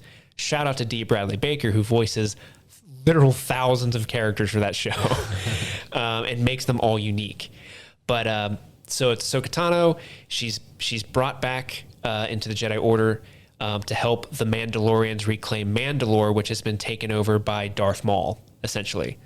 So you have if that doesn't sound cool as a Star Wars fan, I don't know. I don't know what the fuck I can't do. You're right. And at some point, because this happens concurrently with Revenge of the Sith, what's a big event that happens in Revenge of the Sith? Order 66. Order 66. So you get to see Order 66 from the perspective of Ahsoka Tano and how she handles that situation. But the way it ends is hauntingly beautiful. Like, because even the score goes from your classic John Williams score, very classically Star Wars, and by the end, the score mutates into this Blade Runner-esque synth haunting notes, and the symbolism and like just the final few shots. I really wish I could like get into spoiler territory and talk to you guys about it, because the final few moments of the 4 episodes are just fucking art and beautiful and beauty. And if you're a Star Wars fan, you'll just like it'll be with you for the rest of your life. It's that good. Wow. And plus you could see Darth Maul doing a lightsaber fight, and they actually did motion tracking on Ray Park, the original live action actor. They like did motion, so like his fight scene Of is X-Men Toad fame. yeah, of X-Men, of X versus Sever, ballistic X versus Sever fame. But no, they did motion capture on him, so his lightsaber fight looks really, really good because it's actually him doing it. So check it out if you like Mandalorian. Definitely check that out because the Mandalorians are a big part of that arc, especially towards the beginning of it. If you like clones, they're obviously a big part of it. And if you like Ahsoka Tano, she's obviously a big part of it. So check it out. The last 4 episodes of The Clone Wars That's on awesome. Disney Plus. Thank you very much, Steve. That moves my number 4, right? Is that where we're at? Yes. So my number 4 is called Dave. It is a show that is available to stream on Hulu. Yet Dicky? again, I'm like, oh my God, that was 2020. It's been a long 10-year year. It's been a while. So I've been a big fan of the rapper who goes by the name Lil Dicky for quite a long time. I'm a huge fan of wordplay, right? Number 1, and solid beats, number 2. So those 2 things combined, Lil Dicky. Wordplay and solid beats. So Dave Bird is the rapper who goes by Lil Dicky. And if you don't know, he's hilarious. He's got a comedic shtick, but he's actually a lyrical genius at the same time. Like, it's not just a joke, like Riff Raff or something like that. Like, he's a legitimate lyrical genius. What's wrong with Riff Raff? I'm not saying there's anything wrong with Riff Raff. I just think there's a fundamental difference between the 2 styles. So anyway, it's on Hulu, and it's I thought it was just going to be goofy spoofs. Like, when I heard the show was going to exist, it was going to be kind of like his early YouTube videos, which is how he got famous, was making these hilarious videos to the songs on YouTube. But nay, it's extremely artistic. It's got a lot of not artistic's not the fucking word. Everything's artistic, right? But all art is artistic. But it's emotional. It's intellectual. I got a lot out of it. I shed actual tears. Yeah, it's got a lot of ethos, pathos. One of the thoses is in there. I lost my train of thought. But the point I was trying to make is that I really did love the show Dave. I absolutely did. It took me by surprise. I've watched it twice. I plan on watching it a 3rd time. I'm so excited for season 2. And I'm very excited for Dave because he's kind of launched himself from this indie YouTube musical artist, like fighting to be taken seriously on the hip hop scene. And then I saw all these tweets, and they probably were well founded, honestly, but it was like, oh, this other straight white man who has no experience whatsoever in film and television, no writing experience other than lyrics. Now he gets his own fucking show. Yay, I'm not going to watch it. Fuck him. You know what I mean? Like, that was the general zeitgeist of the small sector of film Twitter that I'm mostly privy to. And being such a good fan of him, being such a big fan of his. Who's a good fan? I'm a good fan. Who's a good fan? I get a treat. Being such a big fan of him, I was kind of immediately defensive. Mm-hmm. Like, I get what you're saying, but also, fuck you. You know what I mean? But I think and then all this critical praise was, heaped upon the show as soon as it debuted. Like, holy shit, this is really good. This is sincere. And I was, even though I was defending him in advance, I was also like pleasantly surprised. Like, oh, thank God. You know what I mean?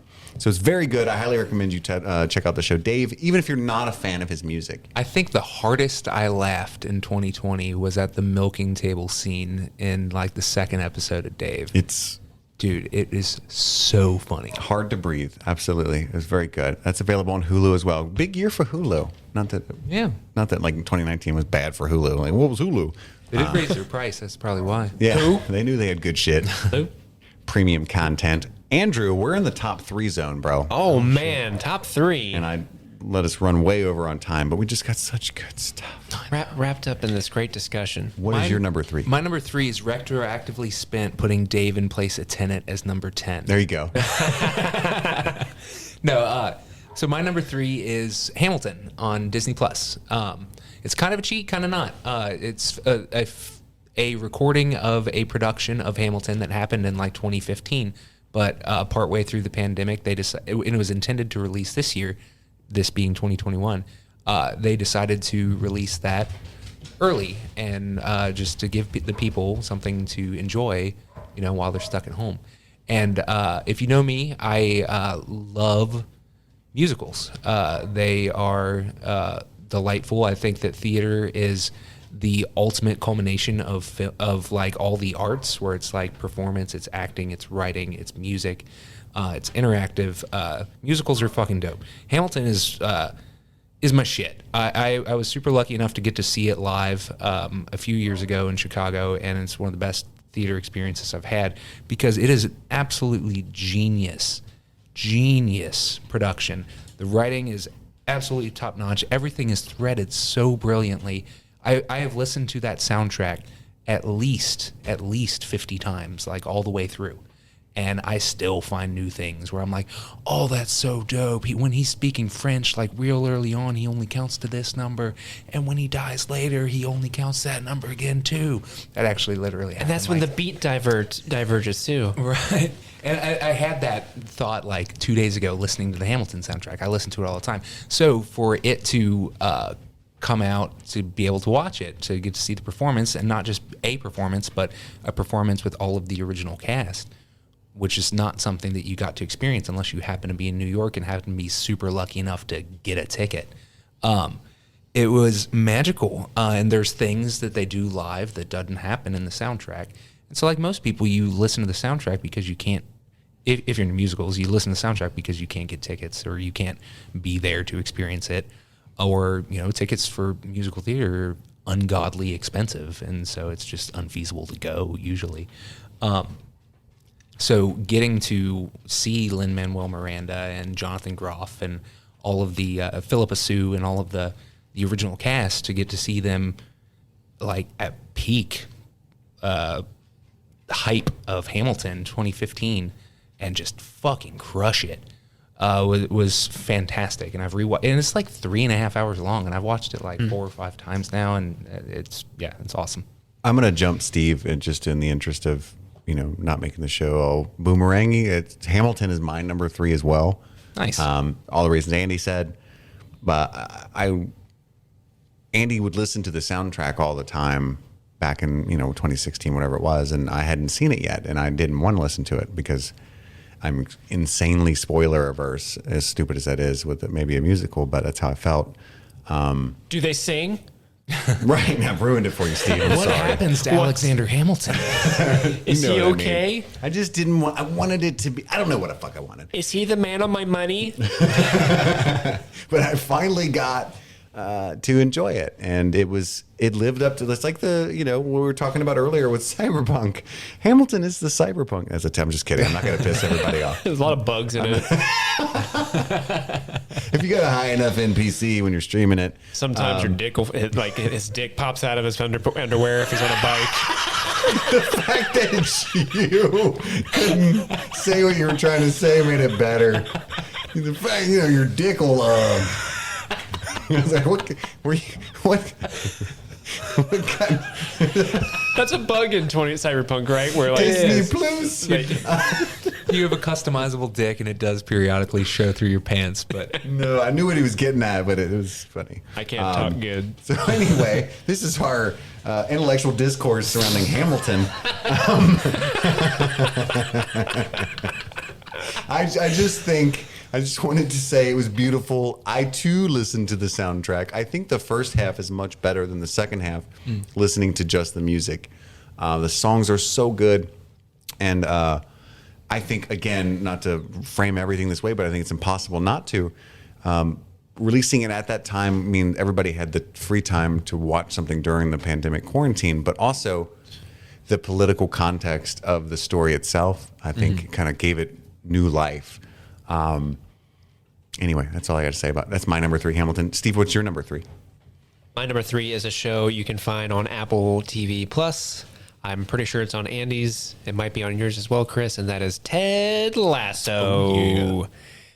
Starring Jason Sudeikis, who plays an affable and lovable football coach who goes to sunny old England To be a football coach. To be a football coach, the soccer kind of football. Football. And he definitely plays a fish out of water. And the reason why I love this show, I mean, it's a comedy, but this show has so much heart.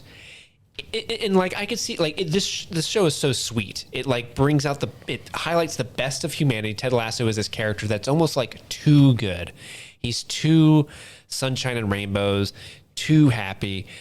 But the show is smart, and they kind of add this layer to him that is tragic, that is sad, but believable, and not like maudlin or something like that. Mm-hmm. And you know, in this year of 2020. You know, I connected with the show personally, not only because of, you know, you go outside and it just sucks. You gotta wear stuff. You gotta wear masks. You gotta be worried you're not gonna kill your parents if you go and say hi to them. You gotta, you know, you turn on the TV and like fucking the world's gonna be on fire. And like, you know, at any minute now, those murder hornets are gonna fly out of my toilet and sting me in my ass. So it was nice to watch this show that just reminded me like, what it is to be a person and how good we should be to each other, and not have it feel forced or false or fake. It felt true to itself. It felt real, and it was just a lovely show. And I connected with that character so much in terms of what he was going through. And I won't spoil what that is. You know, go watch it for yourself. And you know, I can't say anything enough. Jason Sudeikis is the man.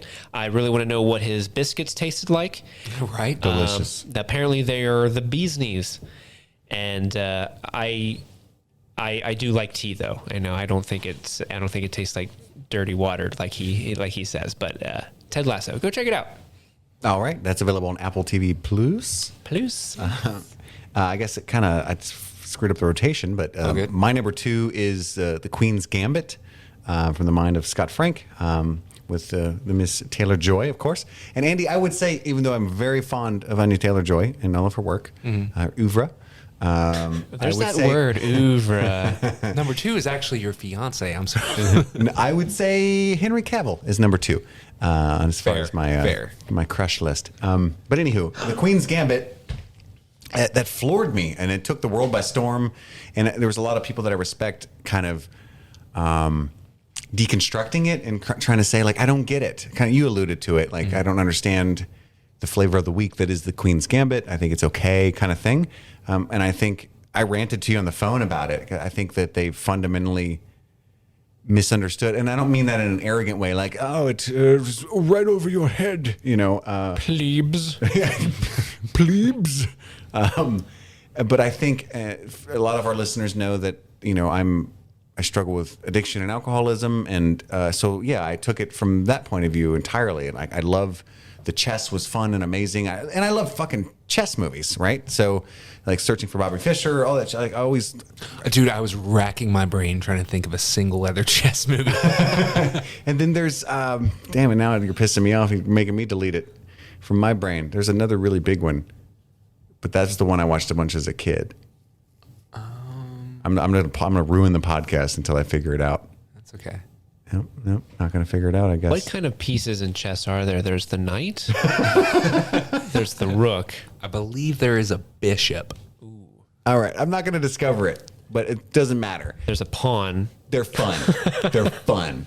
But the fact that it is the single best description of what it really feels like and how it begins to take hold of your life to be an alcoholic. How alcoholism slowly seeps over you. Was it the animated short before the movie Ants where the old man plays chess against himself? That was the most delightful thing. Do you remember that? That is neat, but it was not what I was trying to think of. Damn it. Damn it. Thought I had him. Was it that scene in X-Men 3, The Last Stand, where Magneto doesn't have powers and he just kind of like makes a pawn wiggle a little bit right before the credits hit? He's getting him back. Yeah. You're exactly right. That's what I was thinking of.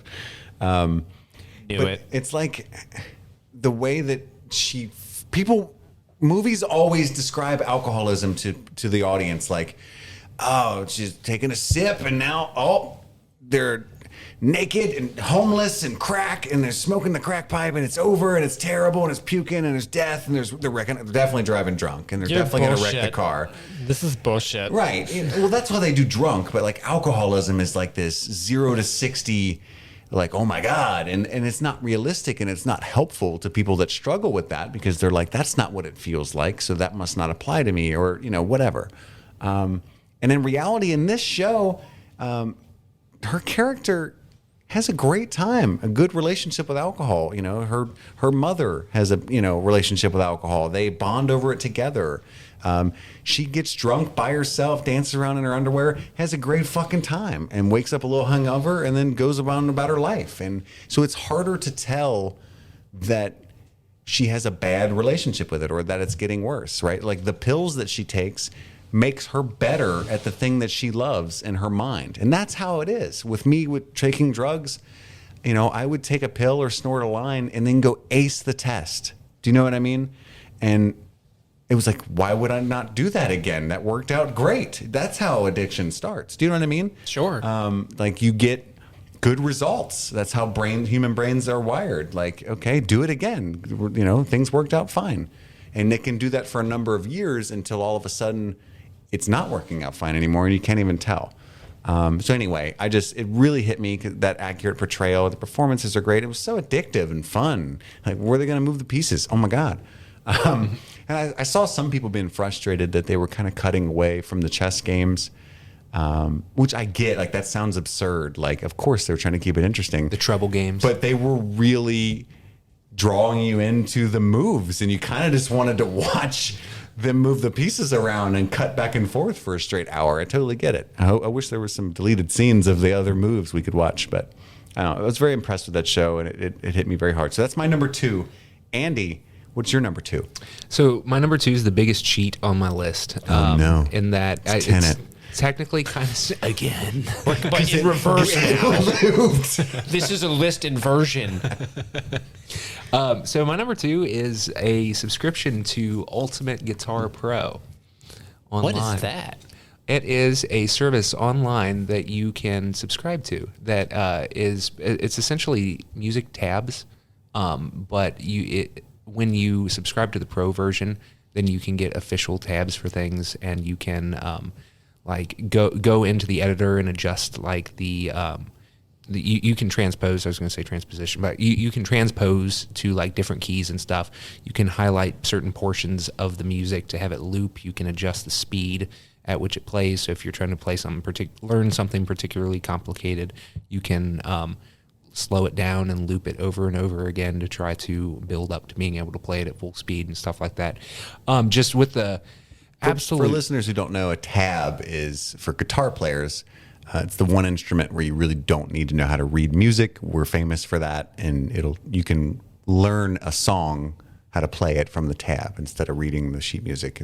It's musical notation that shows the fret and the fret on which string you play, and there's no like timing to it or anything. It's just put your finger on the 5th fret of this string, and that is the A. But so in the absolute piss poor god awful year that I was having in 2020, breaking my finger and stuff, I went while my finger was broken and I couldn't play guitar and thought I might not ever get to really play again. I subscribed to Ultimate Guitar as kind of like a fuck you to fate.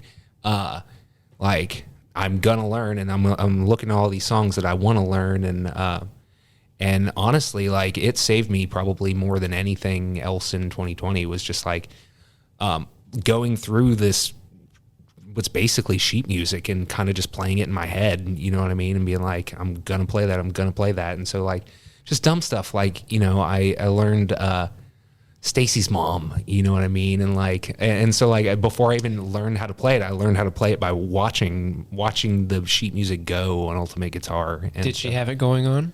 Oh, bro.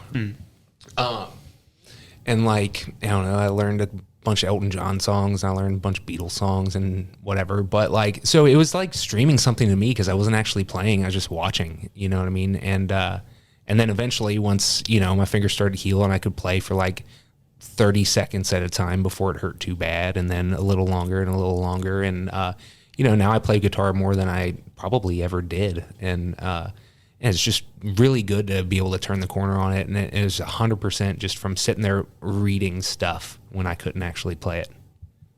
So yeah, Ultimate Guitar is my number 2. No, it was creative, and I respect that, and I like that, because that's what this is about. You took your streaming things, and now you are a better person with a more complete toolkit. Steve and I were just streaming things. Andy was out there stringing things. You know what I'm saying? Yes, he was. Mm-hmm. Steve, what is your number 2? My number 2 is The Last of Us Part 2. Nice. Andy kind of went into a lot of the stuff that I would say about it.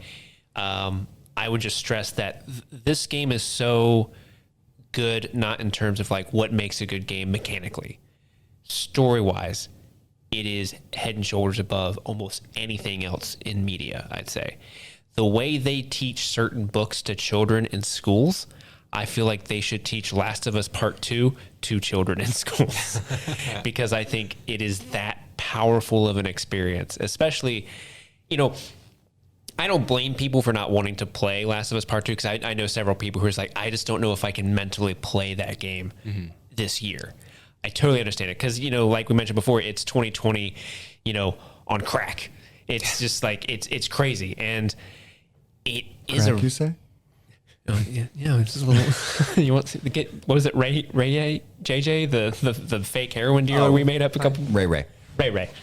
JJ is Abrams.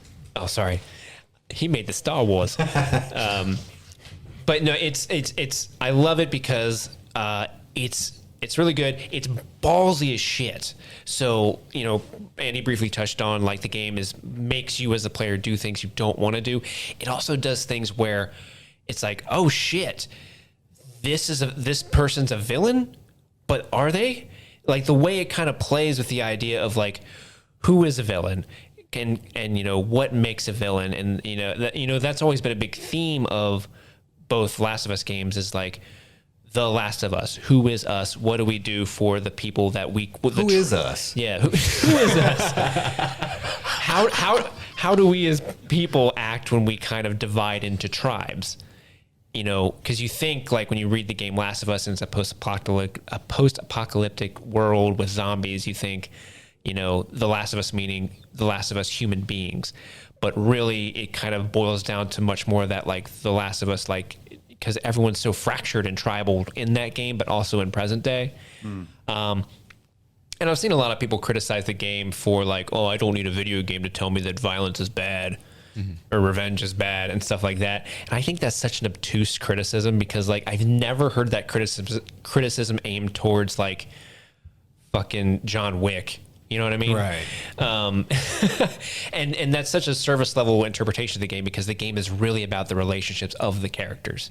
That is the primary goal of the series. Both games really is just to show you like what we do as humans for the humans we care about and why, and how some of that is beautiful and some of it is tragic.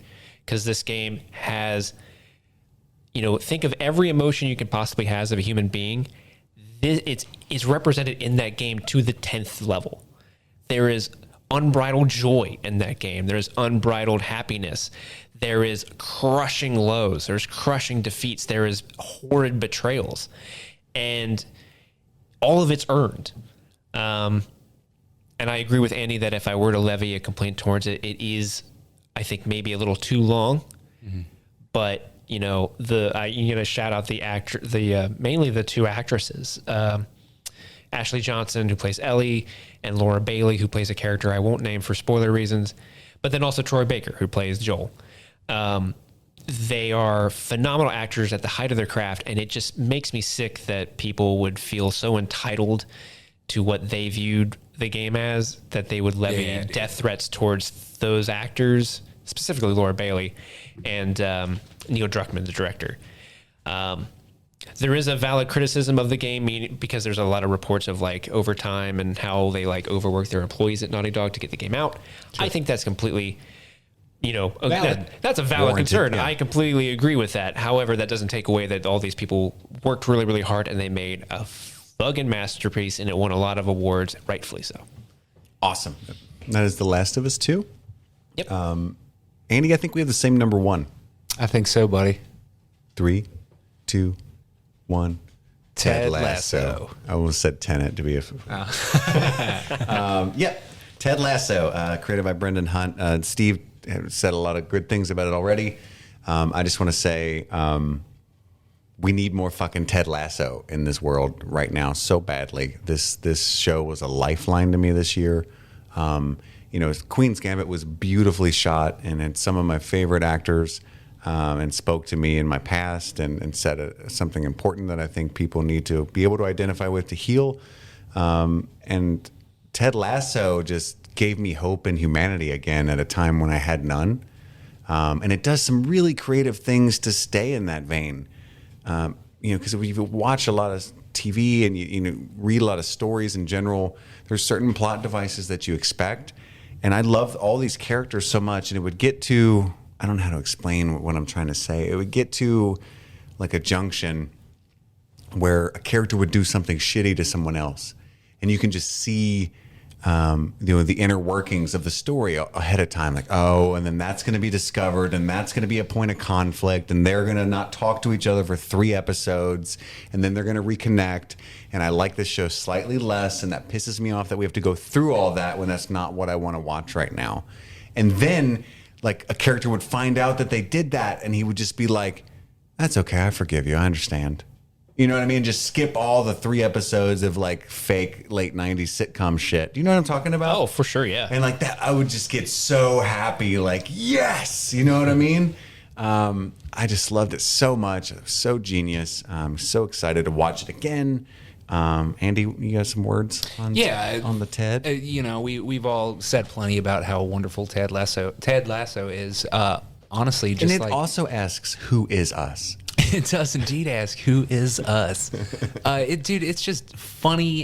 It's joyful. It's at times it's really sad, and it goes to some fairly dark places, but it never really loses like the main impact that ultimately it had on me. And it's probably the best praise you can give for any real work of art, is that it made me want to be a better person. Football is life.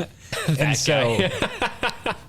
so I rewatched it a whole bunch of times, and I will continue to rewatch it. It's one of those things, more than most media, where you can put it in the background and it'll make you feel better. You know what I mean? Like people do for The Office. That's what Ted Lasso is going to become for me, and I know that already.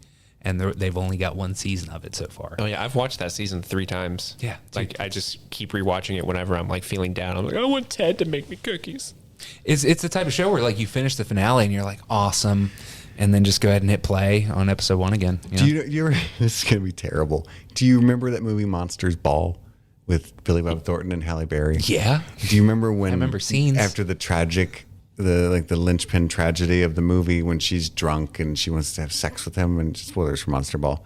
And she's, all those people who are like, "Oh, damn it!" She's like grabbing him, and she's like, "Make me feel good."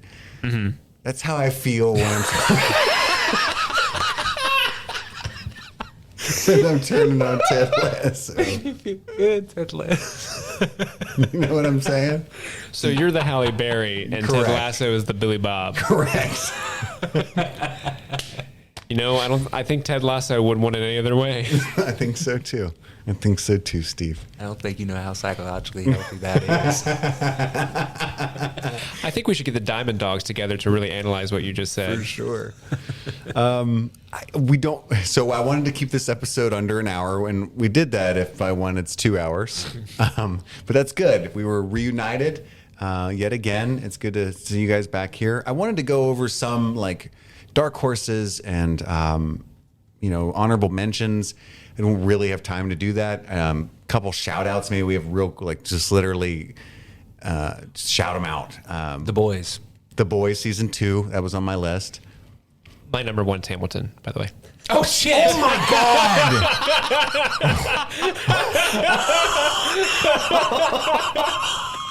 That's okay. Andy already talked about it. I feel so terrible because I screwed up the rotation when we had the same 3. which was also Hamilton. Hey, Steve, go on, buddy. My bad. No, really. But also, fuck you. No, Hamilton's great. Andy, I won't go into it. Everyone knows what Hamilton is. I only really put it on there because A, I love it. It's awesome. It's amazing. But actually, I watched it on the 4th of July, which typically is a holiday. How patriotic. I was going to say. I know. Very good timing. Typically, and fucking call me a commie libtard, but typically 4th of July is not a holiday I give any shits about. Because like I'm not super into the flag waving, beat my chest. I'm an American. I'm not like that type of person. I hate fireworks. Typically, so like they are loud. I don't like being outside in July, so it's like a holiday that's like built towards not something Steve likes to do. But this 4th of July was magical because Hamilton was on. I sat down. I started watching it. I've always wanted to see Hamilton. I've never seen it. I remember you talking about wanting to see it years ago. I've never been able to see it live. I've had that album since like 2016. And I always listen to it constantly. So being able to see it on Disney Plus in this cinematic way, because they shot it in a very cinematic style, and it's awesome. I was very impressed that they managed to do that. Yeah, it looks gorgeous, especially on certain musical numbers. But halfway through, it's kind of late at night when I start watching it. Halfway through, I start hearing explosions. And at first I'm like, oh, it's 4th of July, fireworks going off. But then the explosions like ratcheted up to like 20. I'm like, what the fuck is going outside? Like I live in a pretty, urban, close-knit, there's nowhere to really light fireworks off where I live, to be honest. There's a lot of houses on top of each other. I have a patio upstairs, an upstairs deck patio. I go upstairs and I literally have a 180-degree view of no less than 15 firework displays that people are just launching throughout the neighborhood, including directly in front of my house at that intersection that you guys passed. There was guys launching like huge-ass fireworks, like illegal fireworks right in front of my house. And, it was the best 4th of July I've ever had because not only am I watching this like show that is artfully done and great, that I love, and it's just so cool to be able to watch that. But then I take this like little intermission and see what is the coolest fireworks display I've ever seen from my own house. I'm like, yeah, this holiday rocks. And then once it was over, I'm like, okay, what happens to Alexander Hamilton? Let's see how this ends. So probably pretty well. Yeah. So I mean, on top of, he's on my money. Yeah. Right. So like as a combination of a personal reason and the fact that Hamilton is just a wonderful piece of art. I can't believe I almost castrated that wonderful story straight off Steve. God, what an unlasso-like thing for me to do. How selfish. Hey, I forgive you, man. But if it helps, it's just my own thoughts for my puppy that caused it. You came from a good place. You got to feed that puppy. Chris has a new puppy named Dobby. He's super cute. Do have a puppy named Dobby, and Harry Potter gave him his socks, so he's free now. So that is our top 10 things that helped us survive 2020. The 2020 survival kit. I swore I'd never say those two numbers so closely together again, and here I am. Bridgerton. It's a show on Netflix. I didn't get to talk much about it. It's very good. Cobra Kai I just discovered in 2020. It didn't quite count because I think season 3 came out in 2021 and then the other ones before that. But I binged it in 2020 and fell in love. A couple of movies, The Trial of Chicago 7. Did you guys catch that? I haven't yet. Mm-mm. Very good. There's a horror movie called Freaky that's really good. Vince Vaughn. Highly recommend that. It's really creative. The Old Guard and Extraction, those two action films that came out. Good. The Old Guard is even better, I would argue. I never saw The Old Dude, Guard. it's so good. How can you not watch it? I will. Slap the shit out of you. God damn. Happiest Season on Hulu. K-Stew. More K-Stew. Ooh. So good. Such a goodie. Is that her holiday movie? Yes. Oh, I want to see that. What else? Oh, the Euphoria special. There's a special episode of Euphoria that debuted. I'm a huge fan of Euphoria. Listeners, if you guys want to talk Euphoria, email me. Would love to. Obsessed with that show. I put Tenant on my honorable mentions, and I find that funny. Okay, one last thing from me, because it's super important to me, because I have not heard anybody mention it. And just out of the sheer audacity of putting it on my list, I almost caused it to be on there. Did you guys watch or even hear of the movie Love and Monsters? I've heard of it. I've heard of it. It is very good. If you like, did you like Zombieland? Yeah. It's literally like how Underwater was to Alien, Love and Monsters is to Zombieland. Like, but also equally good, and it doesn't take away from it at all. In the same way that I said with Underwater, it's literally Zombieland with fantastical monsters instead of zombies. It's super fucking good, hilarious, good action. I heard about that show some time ago, but I, for whatever reason, thought when people were like, "Oh, this show, what's it called again?" I'm so sorry. Love and Monsters. It's a movie. The show Love, or this movie Love and Monsters. You got to watch it. I kept thinking they were referencing the show Love, Sex, and Robots on Netflix. Is that Which what it's is called? really good. It's Yes. really good. I love Yeah, that like, show. and so when people were talking about like that show came out like 2 it's years super ago. old. So I was just trying to find something to watch with my son because I let him watch inappropriate movies like that all the time, and we didn't end up watching it. But he went to bed, and then I paid like $20 and bought it because it was supposed to be in theaters. It was one of those With money? with monies, with Alexander Hamilton was on. 2 of those? Yeah, I don't know. Is he on on the the- 10? he's on the 10. I knew that. Super good Patriot. Was it 2 of them? I don't know. You even led me to the right answer, and I was like, I don't know. Yeah, and I didn't regret it at all. It was such a good experience. So anyone at home that kind of missed that, because I didn't hear anybody on the film Twitter talking about it, or any of the podcasts I listened to. I'm not saying nobody watched it, but it seemed like it kind of fell by the wayside. Any hoozle. So Love and Monsters. I don't know if There's a there's Doctor Who anything else episode you guys called Love and wanna- Monsters. It's really good. Andy's been watching a lot of Doctor Who. Hell of a lot. I have an Ooh, yeah, I do uncanny too. ability to spot Game of Thrones actors from obscure roles in Game of Thrones. There's a lot of them. And I've been driving Chris nuts because I keep sending him pictures. Yeah, because I don't care. But I thought he should start a Twitter account called like Doctor Who's in Game of Thrones or something like Ooh, that. I like that. And I like literally that. just nothing but post about, because there's that many that it could be a whole thing. It really is. It's comical how many Game of Thrones actors are in there. In You watch multiple the show roles. too, right? Doctor Who, yes. Yeah. Yep. Yeah, I'm a Doctor Whovian. Who else is in it? I forgot to send you last night. I spotted Craster. Yeah. Ow. I hit the table. All right. That's all the time we have for today, I believe. Thank you so much for listening this long. Hopefully you love top 10 list episodes as much as we do, because that's why we did this, because we love those as well. Do we know what they're going to have the pleasure of listening to next week? We do indeed. Next week, we are going to be discussing our most anticipated films of 2021. Is that correct? Yeah. Yeah. I that's mean, you what's have on the slate. schedule in front of you. Yeah, that is on the schedule. That's true. So next week, you'll be listening to the most anticipated films and shows of 2021. So we're looking forward now. We've moved past 2020, and we're looking forward to all the wonderful films and shows we're going to get to watch. New year, new list, who dis. That's what I'm saying.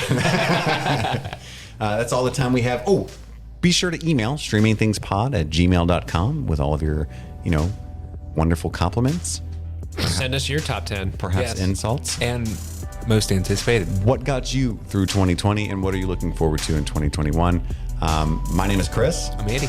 And I'm Steve. Thank you so much. Streaming.